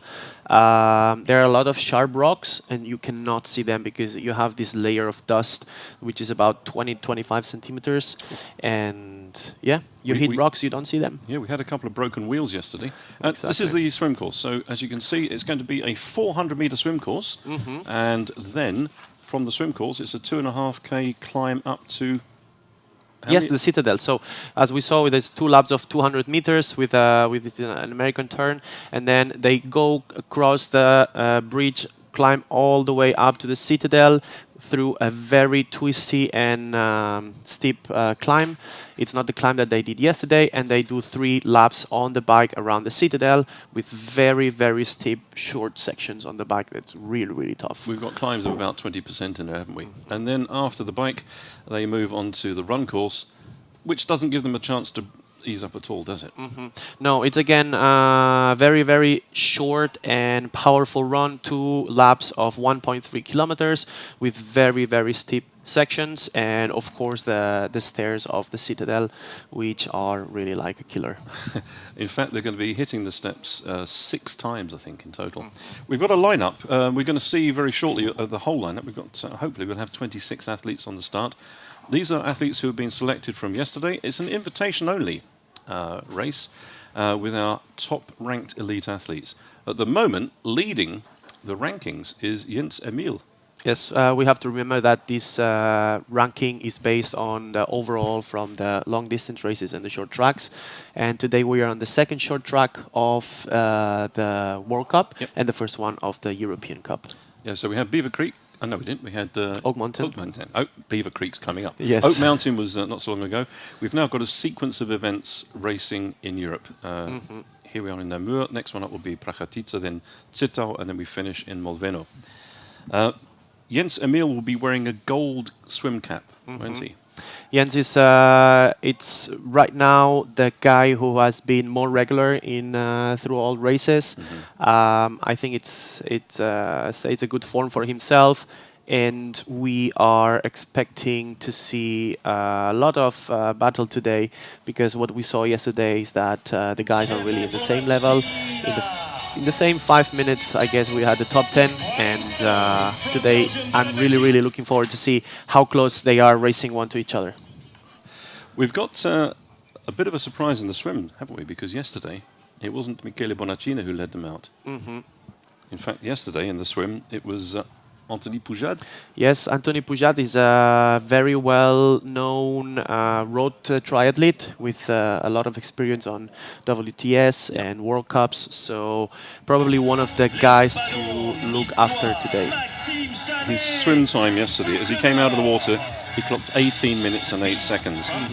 And if you look at Michele, he was 50 seconds behind him. Yes. But that was actually eaten into a little bit on the run. His biking on this course was not too bad at all. It was not too bad. But again, we are in the same thing. We understand that now XTERRA is not 3 sports together, so we cannot check for swimming, biking, and running times separately. At the end, they have to get to the finish line, and no matter how good you are, if you give too much in the beginning, you're going to pay the price in the end. So. Well, particularly on this course, when you have a 2.5 kilometre climb after the swim. So, picking out some of the caps, we expect to see a blue cap leading the swim, which will be worn by athlete number 13, Anthony Poujade. Possibly, we're going to see Michele Bonacina with an orange cap. But also put into that mix, potentially, Lucas Kocha, wearing a green cap. Lucas is just an enormous block of power, isn't he? He just doesn't. He sees a pain barrier and wants to destroy it. Yes, he's a very powerful athlete. He has a lot of strength, a lot of power, and he uses at his advantage. He plays the let's see who is able to follow me until you blow up, and sometimes it works, sometimes it doesn't work. We've seen him struggling last year in some races because he was over pushing in the beginning. But yeah, it's his tactic. He's really aggressive, and we love him because of that. Arthur Serrier didn't have the race he wanted yesterday. He is the winner from the short track in Oak Mountain, which he won by about 17 seconds. It was a fairly tight race. Jens Emil not so fast in the water, but on the bike, Jens Emil is just... Yes, he young can see guys, gaps that young other guys, people they can't. have a lot of energy, a lot of power. It's a short race. It's going to be around 30 minutes race. And we will see who has the best legs after yesterday. So as you can see, no wetsuits 20 because seconds, the water is so warm. And to be honest, wearing a wetsuit in a course like this, you're going to overheat in the wetsuit and lose too much time taking it off in T1. So we're very close to the start, probably 10 seconds for it. And let's see. And they're off. They're off. A slightly larger group of athletes. We only had 19 in the women's start, but we've got 26 here, so a bit of a bigger group. So looking out there for the swim caps, and well, Jens Roth is in there as well from Germany. He'll be wearing a white cap, and we can expect to see him in the front 5 or so. We can see that there are two really fast groups that now they're going to meet. They both started in opposite sides of the start, and I can see that now they are together. Anthony Pujat onto the first boy. That's quick, isn't it? That's quick. A little bit of a fight there, as usual. Looks like it's the first time going around the boy. And ironically, if you take a wider line past that buoy, it's less congested and you won't lose that many places. You don't lose places and you save a lot of energy. But you keep your goggles. you keep your goggles and you don't get that elbow in your face. So we see Anthony Pujades really with a really long strokes. And a lot of work underwater. But the water is relatively flat today. Yesterday was a bit more rough. We've got high pressure now. I think it's made a difference. Yes. The water quality here is spectacular. It's so clean. Oh, look at that. Beautiful swimming stroke. I mean, when you are on top of this level and you allow yourself to swim so relaxed without jumping up and down of the water. And that's Arthur Serrier just behind. That's good for him. I think this one is Jens Roth. No, that was. I think that was Arthur. Number 2. That would be a very fast swim for him. Or was it 21? No, it was Jens. 21. Jens, I think it's Jens Roth, yes. White hat. And on the other side was Michele Bonacina, I think. Probably. I didn't get to see the image. No, no, it isn't. It's Lucas, number 10. Could be Lucas Kochar. I cannot see the number. But they are pushing now the first boy for the turn. That's Michele back there with the orange cap on. So Pujad, Jens Roth, and Lucas. And then Michele just behind them. Yeah. We see the first gap now. That's probably the group with Felix, Arthur, and Maxime. So there's a current here, not a particularly strong current, but is that something that would affect the way that you take a sight on the buoy? No, not the side of the buoy. And the swim is too short to try to avoid the current, because what you try to do is get as close as possible to the side where you have like a wall, or in this case the small island, and then the current there is less strong. Well, you swam here yesterday. Did you notice much of a current? No, because I was in the middle of the whole age group start, so you don't really feel a current when you're in the middle of a group, and it's not that strong. So the water is like pretty good for a nice long swim. And you can see just how clear it is there as well. So we see Anthony already pulling a little bit of gap in between him. 4 body lengths, I think. Around 10 seconds probably, 5-10 seconds already. And he looks like pretty relaxed swimming, same tempo as in the start. Michele Bonacina is trying to get into the feet of Jens Roth and Lucas Kochar. And we see that the big group is a little bit on the back. They're constantly losing time. And they're going to approach now this first half of the swim. Very excited to see how they come out of the water. Remembering that yesterday, Arthur Serries, our world champion, he had quite of a tough race. He didn't finish in the top 10, and I hope that he can show a little bit his strength today on the race. Arthur comes in having won that first race in Oak Mountain, and he would want to put aside what happened yesterday. 12th place for him yesterday at this race when he's been European champion repeatedly. Yes. I spoke to him just before the start of, just about an hour ago, and he wasn't happy with his performance yesterday. So this is going to be hopefully a chance for him to change that. Although he said, I'm going to go into this race relaxed. Yes. But I think a relaxed Arthur Serrier is probably a threat to everybody. Yes, but I mean, the thing is like, your body doesn't change miraculously overnight. So the fact that he had a bad race yesterday, it's a big precedence that today he's not going to be in his best shape also. So we will see what he does, if he tries to have a conservative race, if he tries to push, or if he just like take it easy. So as they come out, it's the lead is with the hands of Anthony Poujade. A 5-minute swim, 5 minutes 20. They're leading into the T1. And I just took some, I'm going to take some references here. It's 5:30. Let's see how far is the chasing group. Well, how quickly will Jens and Lucas catch up with Anthony? There is a big chance that Jens and Lucas catch Anthony because they are both super powerful riders and they're going to encourage each other, especially on the first climb. After this, I'm not really sure that they can keep up with the pace because so the small bridge there is effectively it's part of the lock system. It's quite technical going across there and then zigzag around before they go along another fast section of tarmac, heading towards the Hotel Mercure, which is the venue hotel, and then they start the climb up. Indeed, a very, very tough climb because it's really narrow. So if you don't have your position by then, you're going to have to wait. Nope. There's no space at all to overtake, and I know that some athletes will try to put their wheel there, and there are going to be some problems. But well, Susie Snyder just now, she said that when she got onto that section, she was pretty much on her own. But she said, I could see people in front of me, and there was no space to overtake. So you had to accept your position going up there. Exactly. Yes. You have to respect that if you're not a good swimmer, then you don't have the good line on the climb, and then you have to wait until you are on the top to start overtaking. Kellen Norland, good to see him back, and he's edged. Look at this! Yes, he's actually behind Anthony Poujade. So that's a good swim. We expected to see him in the front end, but we must have missed his hat.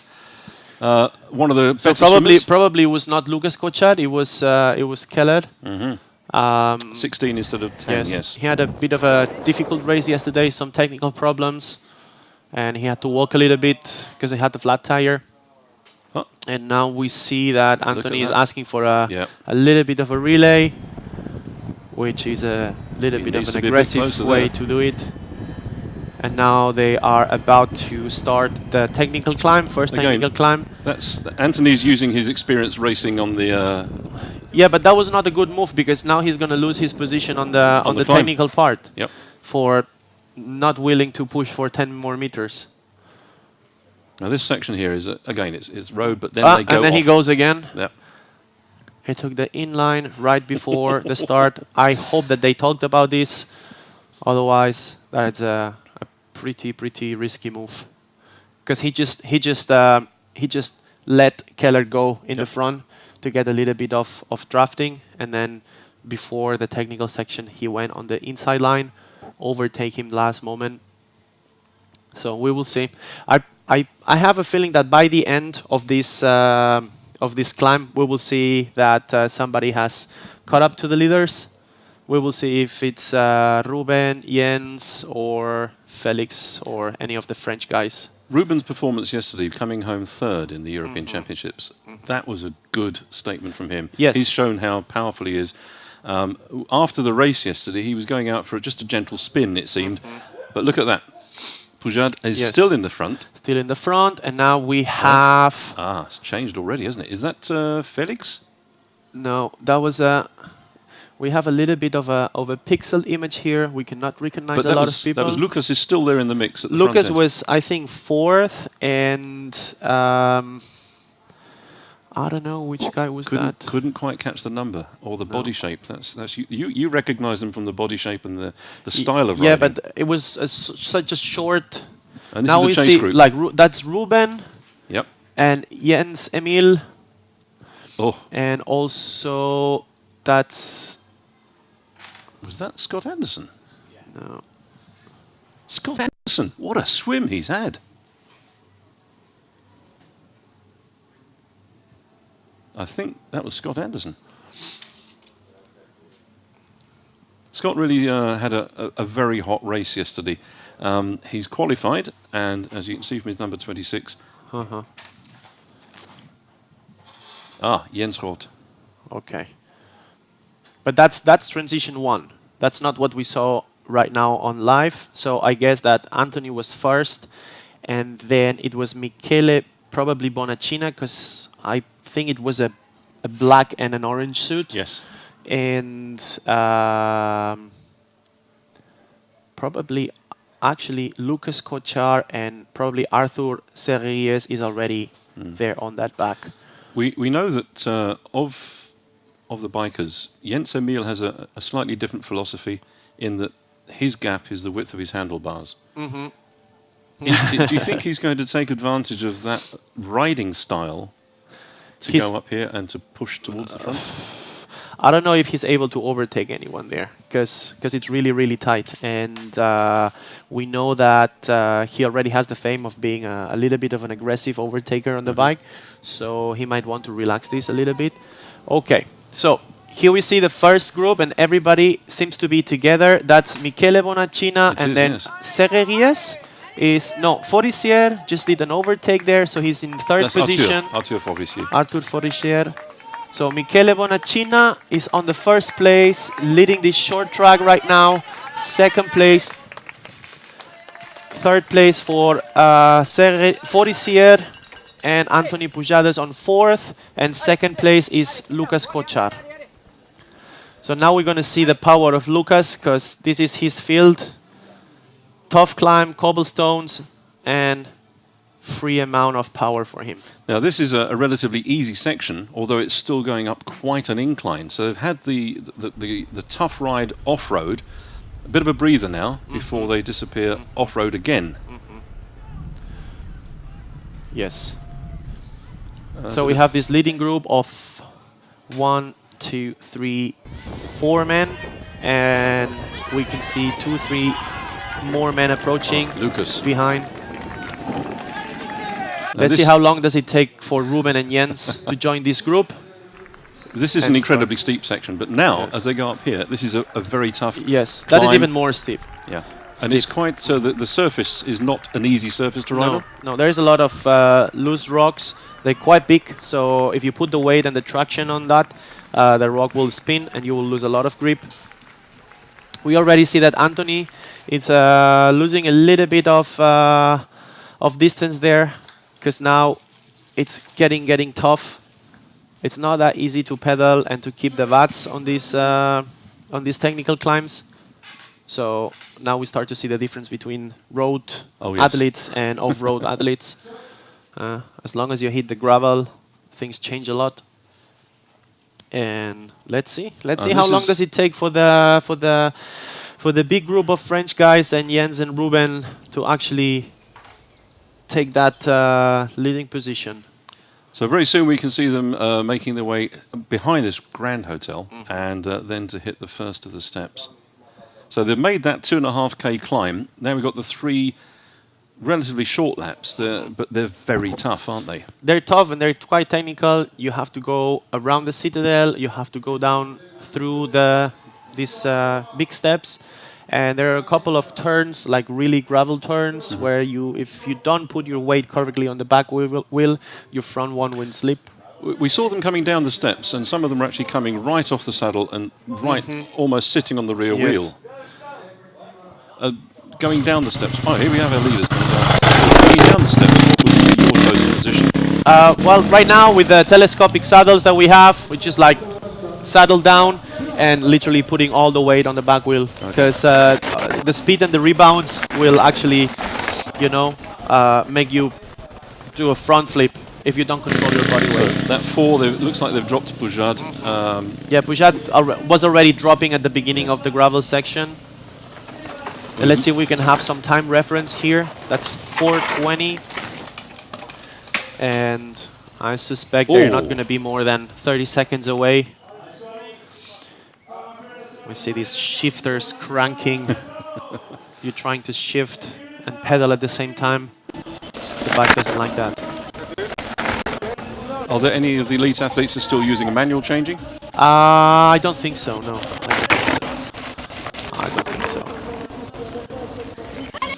Okay. Oof, that was Keller.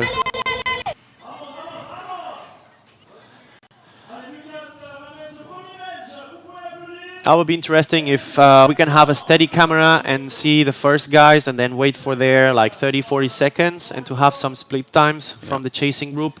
You can just see the traces here. The section they're climbing up now there between the two orange markers, that is a very, very steep section.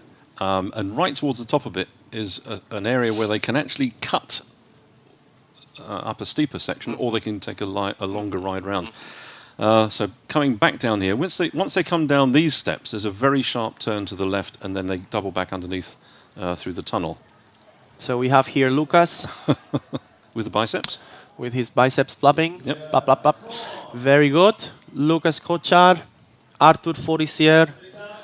Looks like Artur is hungry today. And on third place already, I think we start to see here Jens Emil overtaking Bonacina.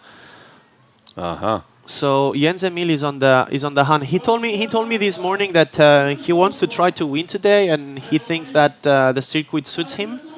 So he might be on the good way for that, huh? His swimming is improving all the time, but what we've noticed is that his ability to attack on the bike. It's reducing the weaknesses he has on the swim, and over a short course like this, I would say that he's got to be a very strong favourite for the podium. Yes, the advantage that these guys have, like Jens Emil and Ruben Ruzafa, people who have been actively racing in professional mountain bike, is that they know how to not stop pushing for a single second. Yes. In all the corners, all the technical sections, they'll be sitting on the saddle and putting pads on the cranks. And that's the difference. You see, by not easing up on each turn, you're not going to lose a second or a second and a half. Or you're actually taking 1 second, after half a second. So we just saw that actually Felix Forisier is approaching and not very far from Jens Emil. But Jens Emil looks like he's really powerful and dropping already Michele Bonacina. Oh, that's a surprise. Yes. So now we see that is Sebastian Carabin. And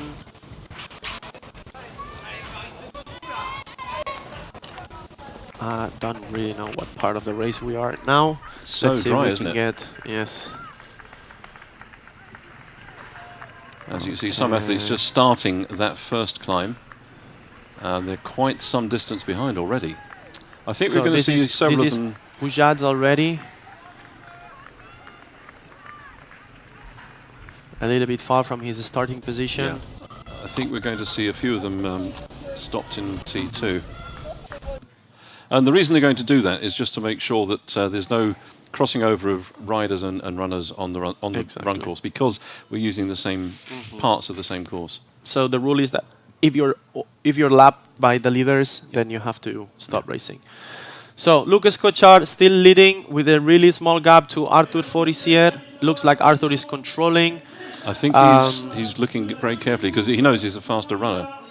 Yes, he's normally a faster runner, but we've seen Lucas giving such an incredible performance on these short tracks. So probably... Lucas has... Still all the same? I thought for a minute there was a skid and he'd lost lost control there because this huge cloud of dust came up. So the sun disappeared for a little bit. We saw with the women's race, this climb over the bridge. Let's see if we can get some steady cameras and get some real-time splits, because I think Jens Emil is already on third place chasing the leaders.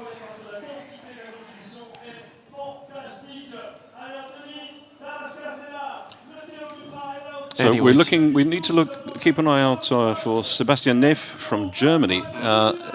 He's looking quite good at the moment, but the timing chip has come off.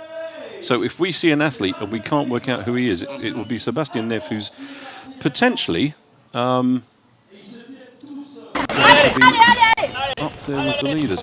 So Lucas Gotcha, Arthur Policier. Those 2 seconds. No.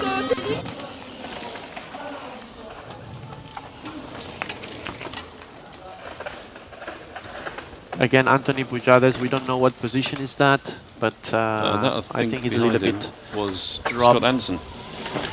So that's Jules Dumas from France. That's Sebastian Neff. So he's the one who's lost his really timing powerful mountain biker, but I think he's a little bit far from the top positions. Ruben Ruzafa. Oh, he's further back than I thought. Interesting.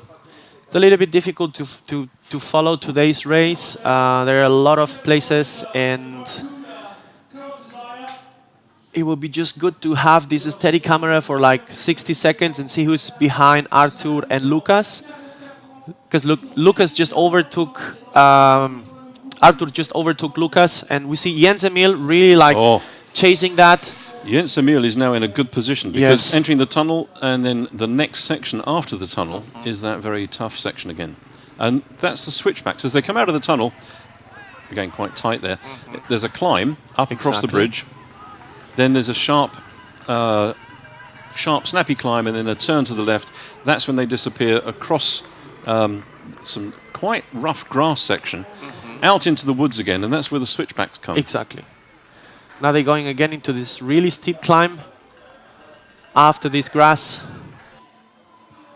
Let's see if we can get a little bit of an open view. Let's see where Jens Emil is. They're going into the forest now. I bet Jens Emil is less than 30 seconds from these two guys, and there might be some problems with his chip because we don't see him on the time splits, but we see Maxime Chanet on 3rd place. So probably Maxime Chanet was the guy behind Jens Emil. Okay. Anyways. Max Chanet, 2nd place in the Western Park race not so long ago. Actually, pretty interesting to see that Arthur has decided to overtake Lucas, even though he has the confidence that he's a better runner. But he might have seen Jens Emil coming behind, and he decided to start pushing a little bit because Jens Emil had a really good run yesterday. He did, yes. 41.47. It wasn't the fastest run, but it was... It was not the fastest was Felix with 39, which is 32, 2 minutes faster than anyone in the field yesterday. Jens Emil was top 5 in the run. Yes. But he did a really fast bike. Oh. Yeah. Ruben told me that during the first lap he was following Jens, and he didn't know if he could handle a 2nd lap behind him. But luckily Jens started to lose a little bit of energy, and Ruben could keep up with the pace. No? I like the way that Jens Emil described he's had a taste of the elite racing and he wants more. Paris Fellman suffering with the big boys. Let's say we have a chip now. Okay, that's Arthur. And Lucas. The positions have changed. Positions have changed, but Lucas is staying on the wheel. Yeah.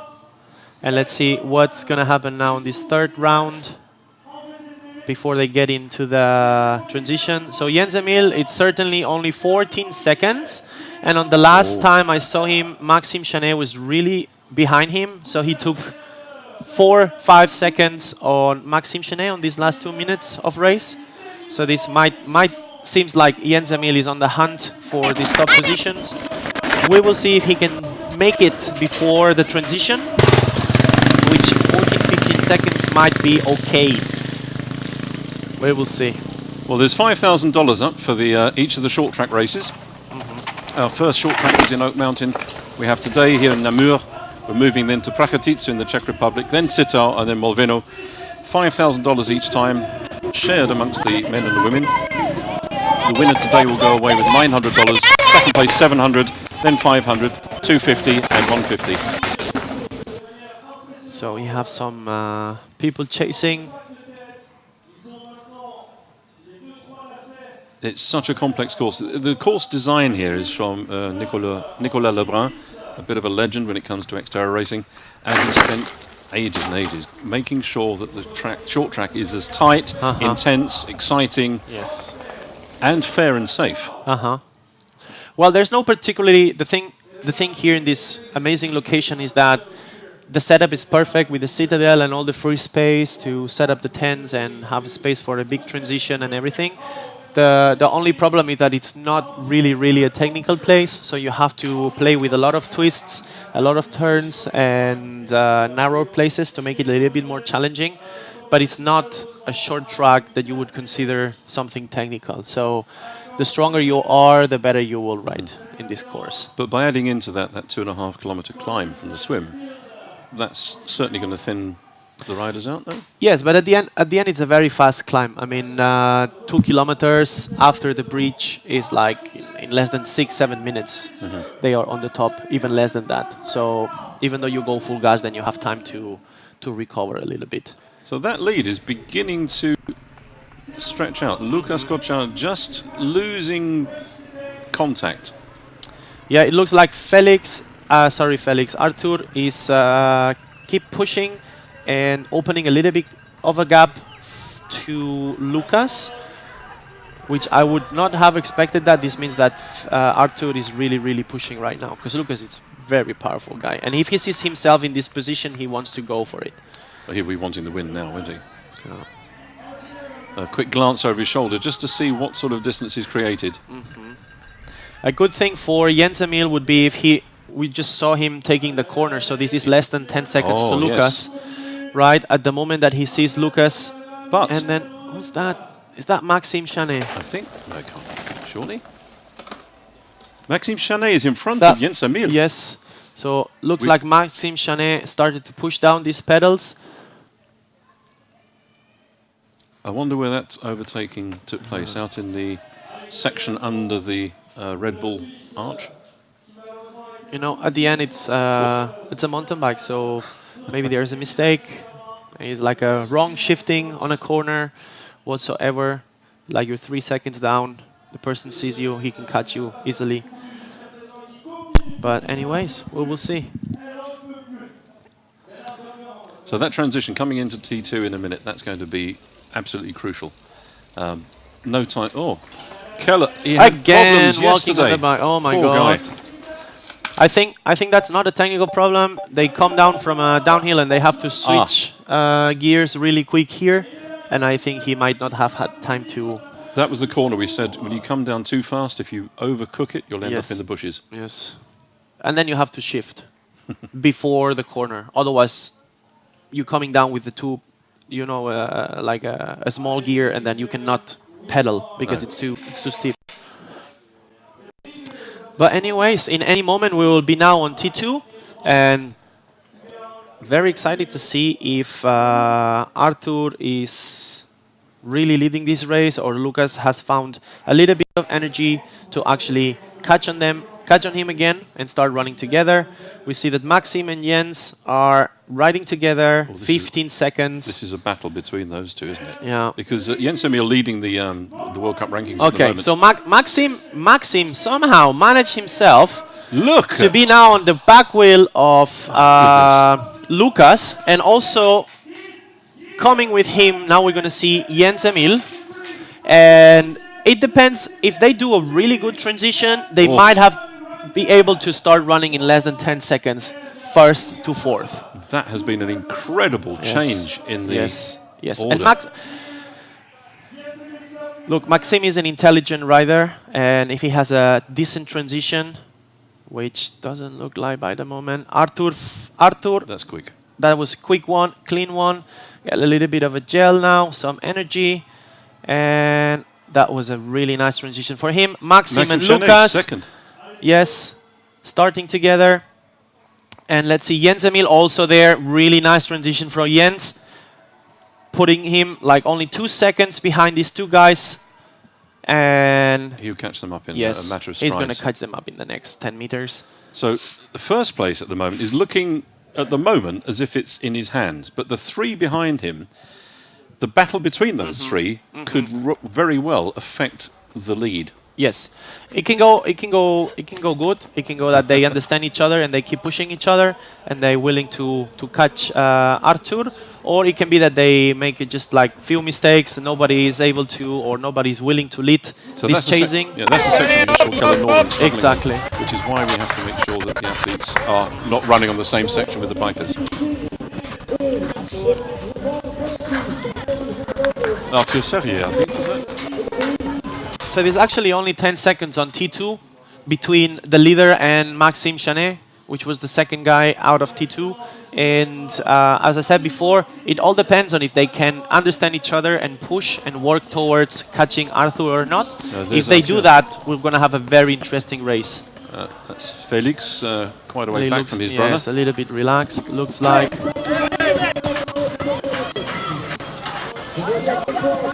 Ruben. Kelly.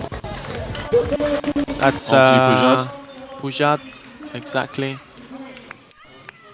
But this guy's a little bit... So, Jens Emil. Okay, so Jens Emil is on the hand for Arthur, and he sees him. Let's see if we can count some seconds here. It's 43.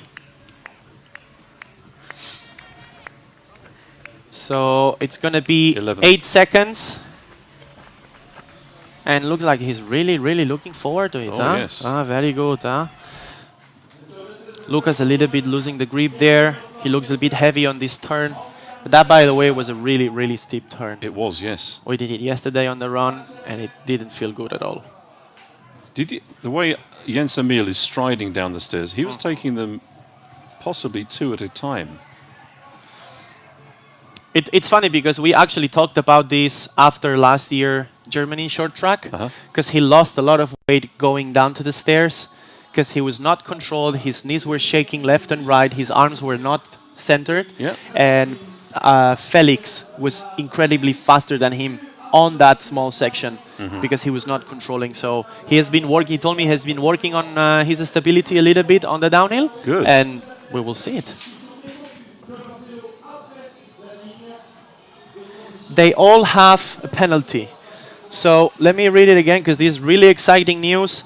Mount line penalty of 15 seconds for Arthur Forissier, Jens Emil, and Sebastian Neff. But not Lucas. Not Lucas and not Maxim. Wow.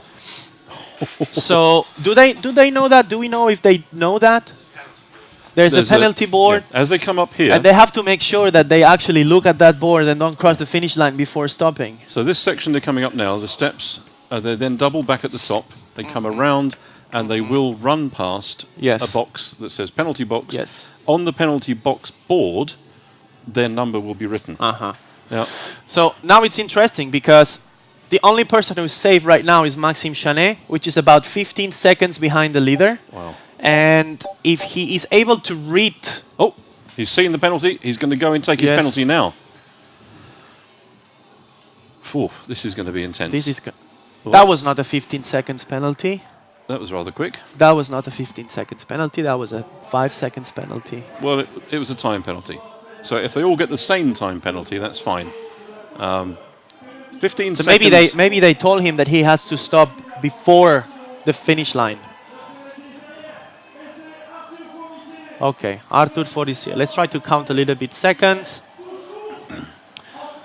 So that's 3:20 on that last corner. Let's see how far Jens Emil is. 8 seconds. Oh. Jens Emil is 8 seconds behind him. That looks shorter than 8 seconds, huh? They were both in the same corner. One exiting, one entering. That third person, who's that person? Like, look, 6 seconds. 6 seconds. But we remember that they are both under penalties right now, okay? So the only one that doesn't have a penalty and it's fighting for this first position is Maxime Chanet. And if he has less than 15 seconds, he will overtake. But he's been overtaken. He's not overtaken. Whether it's going to be 15 seconds, then I he don't know, also, Keller Nolan also have a penalty of 15 seconds. Oh, anyways.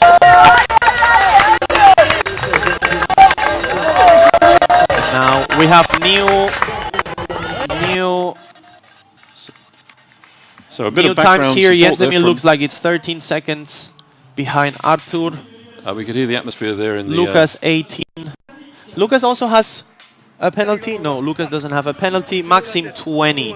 So even though they would stop for a penalty now, they would still win the race. Well, it makes it a lot more dramatic, doesn't it? Artur looks like he's safe, but not Jens-Emil. If these splits that we have right now are true, which I don't think so, because Jens-Emil is less than 10 Nolan is a lap yeah. behind, so we know that. The next person running Okay, past so now we have is Maxime Jens-Emil. Chanet right behind these two guys. So it looks like if Maxime doesn't have any penalties, he will probably overtake both of them right before the finish line. And we will have Maxime winning, second Lucas Kochar, and third and fourth it's going to be Artur Forissier and Jens-Emil. Well, that's quite dramatic. We haven't had this before in the short track, have we? We've never had this before, and it's really nice that we have it, But because it's very exciting. If they gain an advantage with a mount line or a dismount line or a swim start... So we will see now. fraction- We see. Are these the leaders? No, not yet. Say it again. Sorry for interrupting. If you have an advantage by taking a start before everyone else, or by mounting before everybody else, or dismounting before everyone else, or after, then that's an advantage that can be taken away with the time penalty. So we see now Artur. There he is leading, and it's opening the gap to Jens-Emil. It looks like Jens-Emil has lost a little bit of this grip, and actually Maxime Chanet hasn't overtaken yet Jens-Emil. He's looking every opportunity he has. He's so taking that's that to gonna be just like glance. they're gonna really sprint on that finish line, because they're gonna overlap each other with this penalty. But these are very disruptive runs, because there's only a few sections where you got a chance to recover, and the temptation would be to ease up. Let me correct. There's no chance to recover. There's absolutely zero place that you can recover. Jens-Emil fighting for this second place. That probably is going to turn into a third or fourth place because of the penalty he will have to face in a few moments. And I'm pretty sure we're going to have some hit after the race. Eh? We will. Yes. Do we actually have any information why these penalties have been applied? It was a dismount line. Okay. So actually, when they left the bike on T1, on T2, sorry, there is a line that they have to dismount before. They have to dismount. The foot has to be on the floor before this line. One foot needs to be in contact with the ground before the dismount line. And here comes Artur Forissier onto the finish mat. But he didn't. Well, he didn't stop for the penalty. He went in the penalty box. Now, whether they gave him a full 15 seconds or whether they gave 5 seconds, if they gave 5 seconds, it's a very short distance race. It may be that there was a 5-second penalty and they all serve the same distance, same time penalty. So long as they've served the same penalty each, then the advantage they all took by the dismount failure has been taken away from them. Might be that they actually stopped, but we didn't see it on the camera, because now Maxime just arrived behind them. Yeah, a good fourth place there for Lucas Kochar. But Artur Forissier first, Jens-Emil second, Maxime Chanet third. Jens-Emil is looking very much like he'll keep his gold cap. I think I think he will be still leading. We need the number crunchers, because yesterday he was fourth. Yep. And today second. And of course Artur Serreries is out of these points, so most likely he's going to keep this this first place on this World Tour ranking. And to think what these guys have pushed themselves over yesterday, to then come back here again today to do this. Yes. Michele Bonacina. Okay, we're going to have a post-race interview, I think. I think Chun is going to take over now. and have a little chat with Arthur Forestier, the winner of the first short track here in Europe, second short track of this new World Tour circuit, and oh yes, we're very happy. Okay, that was an absolutely crazy race, Arthur. And let's go to the interview. Hard. I can't explain my race, but it's really hard to see all the course. So I know I was out of the water maybe 20 seconds after the lead, behind the lead. We pushed very hard in the first uphill, and we closed the gap. So I was with Lucas Kochar, who always push a lot on the bike. Michele Bonacina, a very fast swimmer, and I decided to follow Lucas. And after maybe 2 loops, I took the lead, and I was really good. I really managed my pace, and I was first in the second transition zone. So I just also managed my run to maintain the gap with the guys behind. Okay, thank you very much, Arthur. Great job. Thank you very much. Big thanks to Doug Hall there from XTERRA, grabbing the interview with quite a comprehensive account. He's just finished a race which was in the red. Father and son racing here today from the States. The father beat the son yesterday, didn't he? But anyway, from Arthur Forestier there, a comprehensive account of what it was like to win today. We're hopefully going to hear from Jens Emil, who will be buzzing, won't he? Absolutely buzzing after that race. I mean, he went for it. There, Max. He really did a good attack, so and hopefully he didn't have energy. Let's go back to post-race interview. Yeah, I tried to make the different tactic as yesterday. Yesterday I was a bit too high, and yeah, it didn't work well for me. So today, even with all the racers, I tried to do my own race and start smart. And yeah, I succeeded to finish strong, but yeah, it was a tough day. I sleep maybe 1 hour in total this night because of to have 2 races in a row. It's really nervously, you are really high, and I didn't sleep at all. So it was quite hard this morning, and yeah, I said to myself, okay, it's hot. You don't sleep a lot, so it's not only a 40-minute pace effort. It's like a longer one, and try to pace as long as you can go. And yeah, it works well for me, but yeah, it was close to the front, and we always want better. So looking for a better nap the next short track and have a better sweat. Amazing job, Max. Well done.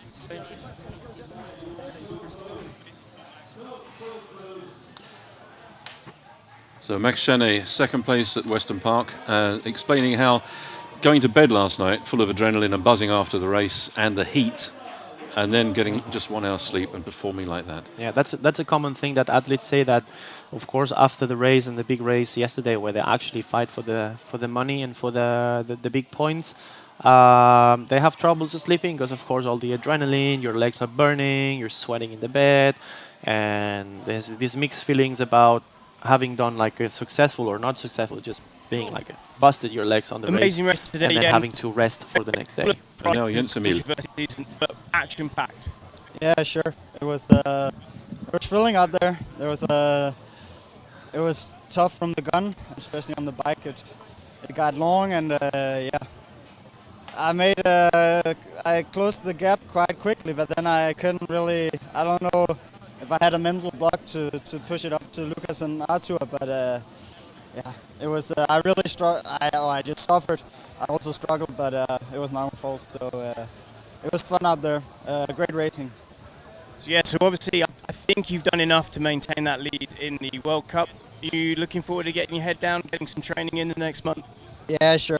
I feel like there's some guys who it's gonna take it from me if I don't start winning some races. So I better put in some good training and focus. But it's gonna be a great summer, and I look forward to the last 2 World Cups in Europe here, and then I think it will be decided of the overall at Molveno because the points are high, and and you have to count that in. So yeah, I'll have a break now, and then I'll be ready for after the summer break. Amazing, great job, Jens. We'll catch you later. So he's taking a break now, which means the second place he had in Oak Mountain, the second place he had here today. My goodness, what's going to happen at the next short track in Prachatice? I have no clue, but we're going to be there to find out. Yeah, 22.22 was his bike split. Fastest bike split today on the short track. Wow.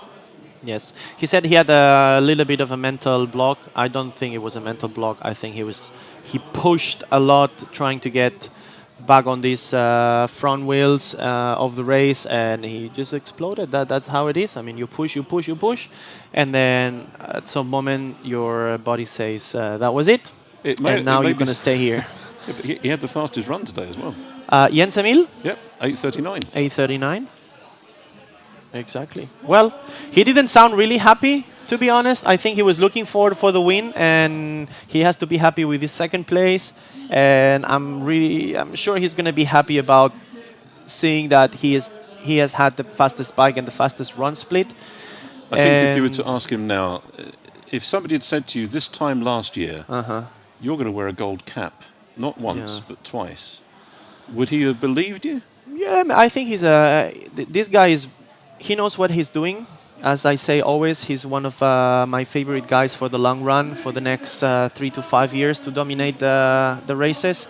And he's a very mature guy. He's really young, but he knows what he's doing, and he has future plans for it, and he's respecting it. So I think he's really confident of his abilities. He just needs to wait a little bit. So, ladies and gentlemen, once again, we have there Arthur Farissier taking the win with Jens Emil Nielsen, Denmark, coming in second. Maxime Chanet, also from France, in third place. Running down the top five, Lukas Kočar from Czech Republic, fourth. Felix Farissier in fifth. Yes. And if anyone's interested, our race leader, Anthony Poujade, came a respectable ninth. But, yeah. Yes. Champagne also celebration in a moment. Ruben, top 10. And let's see where Serries is. Do you see him? Arthur Serries. Six. That's not bad. Maxime Chanet taking this third place on the podium today. Also a very smart athlete. And I think he's doing a very smart job training. I think he's not overtraining. I think he doesn't have. He's not in a rush to win races. He's going to take his time, but I'm pretty sure that if not this year, next year, he's going to start dominating some races. Because he's very constant. He's very constant there. And it looks like he only needs a little bit of extra confidence to find this sweet spot to suffer a little bit more and to be able to start collecting medals. Arthur. And our race sponsors getting wonderful exposure there. A big shout out to the City of Namur once again for hosting such a fantastic event. Champagne shower. That was not quick. on the ice, not in the ice. It really hurts, doesn't it? Yes, a lot. He's holding his finger out. He's waiting for it. He's too waiting quick for there. it. No, on the face. Anyway, that was lovely. That was lovely to be back in the circuit. Huh? Yeah, I miss it. And I have to say that when you want to showcase an event, when you want to present something that is fast and furious, intense, thrilling, fan-friendly, this short track has it all. It's incredibly exciting, and it's when you consider that the athletes are doing this after they've raced the full distance the day before. So this is our ranking with Jens Emil still holding on to that. Yes, a pretty solid lead, huh? It is at the moment, yes, with Arthur Serrier and the two Arthurs just behind. That is the rankings. What I think is going to happen soon is we're going to have some highlights from the race. But that's your top 10 in the World Cup rankings. Kieran McPherson from just creeping in there. But Josiah Miller, look at that. Climbing to the top 8 position. Yeah. Yes, it's a little bit, if you don't follow 100% all the World Cup races, it's a little bit complicated to be on the top 5. Okay, Roger, it's been, as you said, great to be back, and it's been great to be back to see these athletes racing at such an intense level and taking XTERRA racing, short track racing to the world. It's been wonderful being here. Have you got a message for everybody before we go? No, the only message I have left is I'm very looking forward for the next short track in Czech Republic. Yep. And I hope to see that everyone has put on some good trainings in this month and a half before the race, and just trying to, you know, get in the best shape as possible to give us the best show. Yep. So, folks at home, share the link, show everyone what wonderful thing XTERRA short track is. Ladies and gentlemen, thanks for being with us, and we'll see you soon. Now for some highlights. Thank you very much.